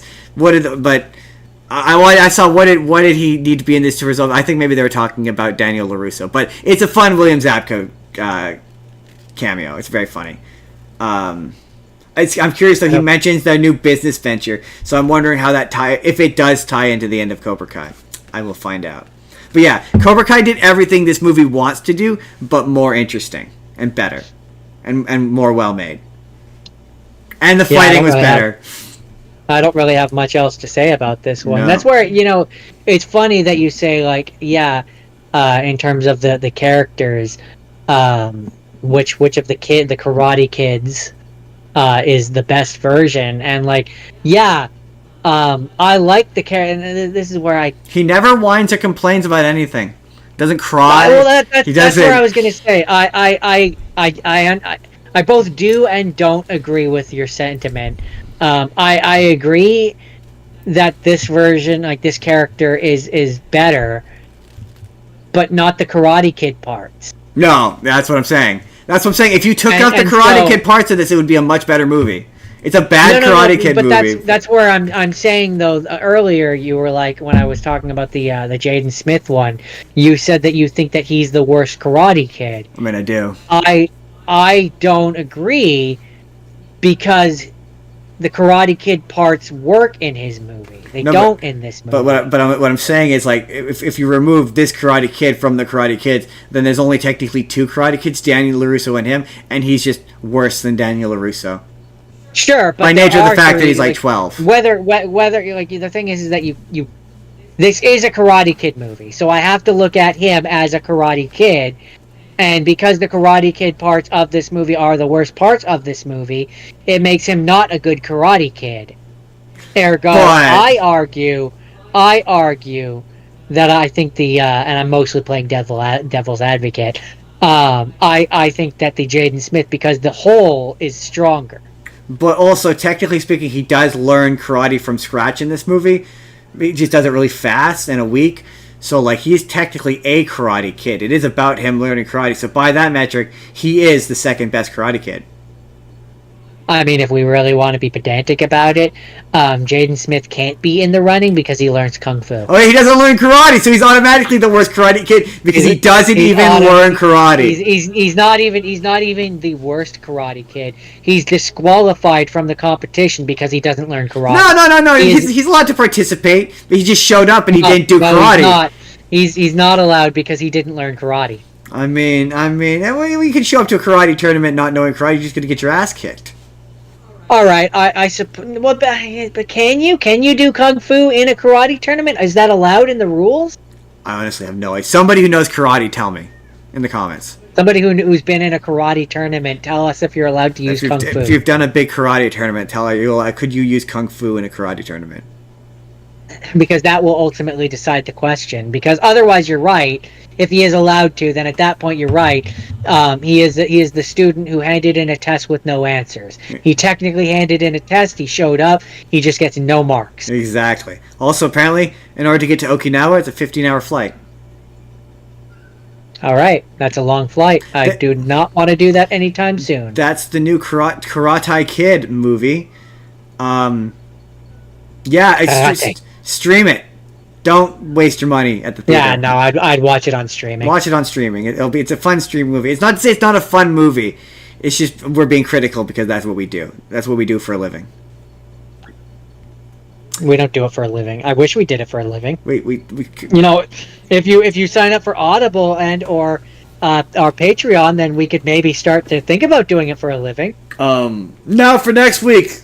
What's next week's episode going to be? What's the assignment for next week? And the assignment is Disney. And now I know what you're thinking. Channel. And now I know what you're thinking. Original. I know what you're thinking. Movies. You're thinking, Justin, you're doing Disney Channel original movies. Jordan, Movies. Jordan, what is the audience thinking if they're longtime viewers of the show? That it's a decom. No, And that we've done Disney? I mean, no, Jordan. Why aren't we inviting Haley? Friend of the show, Haley. That's a good question. Why aren't we inviting Haley? Because all of these Disney Channel original movies predominantly will be before she was born. That's right. So we're doing Disney Channel original movies, but there is a cutoff. 2005, when I was the ripe age of 15, and still technically a child. She was born in 2005? I have no idea. What? I mean, we're gonna do stuff from like the 90s before she was born. No, I know. You just said the cutoff is 2005, and you had earlier said that we were doing stuff from before. Well, okay. I should say, we're gonna try to. We're gonna try to. We might cheat. There may be cheating. We should try not to cheat though. Cheating is bad. But cheating is fun. Cheating is not. Cheating is bad. But yes, Disney Channel fun. original movies out before the year 2005 next week.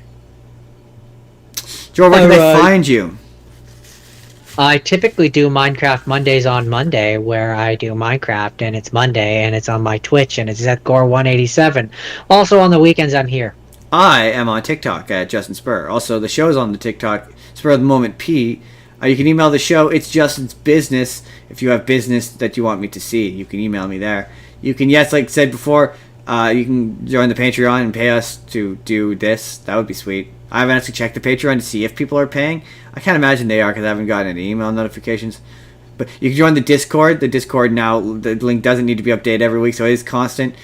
The Discord. Am I missing artemedia.org? I don't know that I'm missing anything. Oh yeah, we were going to start doing end cards. If you want to see the last episode of the podcast, which was our Netflix 100% Is It Fresh special, you can click the box on the left. Or if you would like to see a random YouTube video that you think that YouTube thinks you're going to enjoy, you click the box on the right. Hit subscribe if you haven't. You don't have to hang out for the full podcast, but we have videos that come out every single day, 7 days a week. There's a new thing popping up on this channel. You can check that out. Leave us a like the live stream, like all of our videos. That helps us out. Leave us comments. Even the mean ones help us out in the algorithm. Yeah, we'll see you all next week, everybody.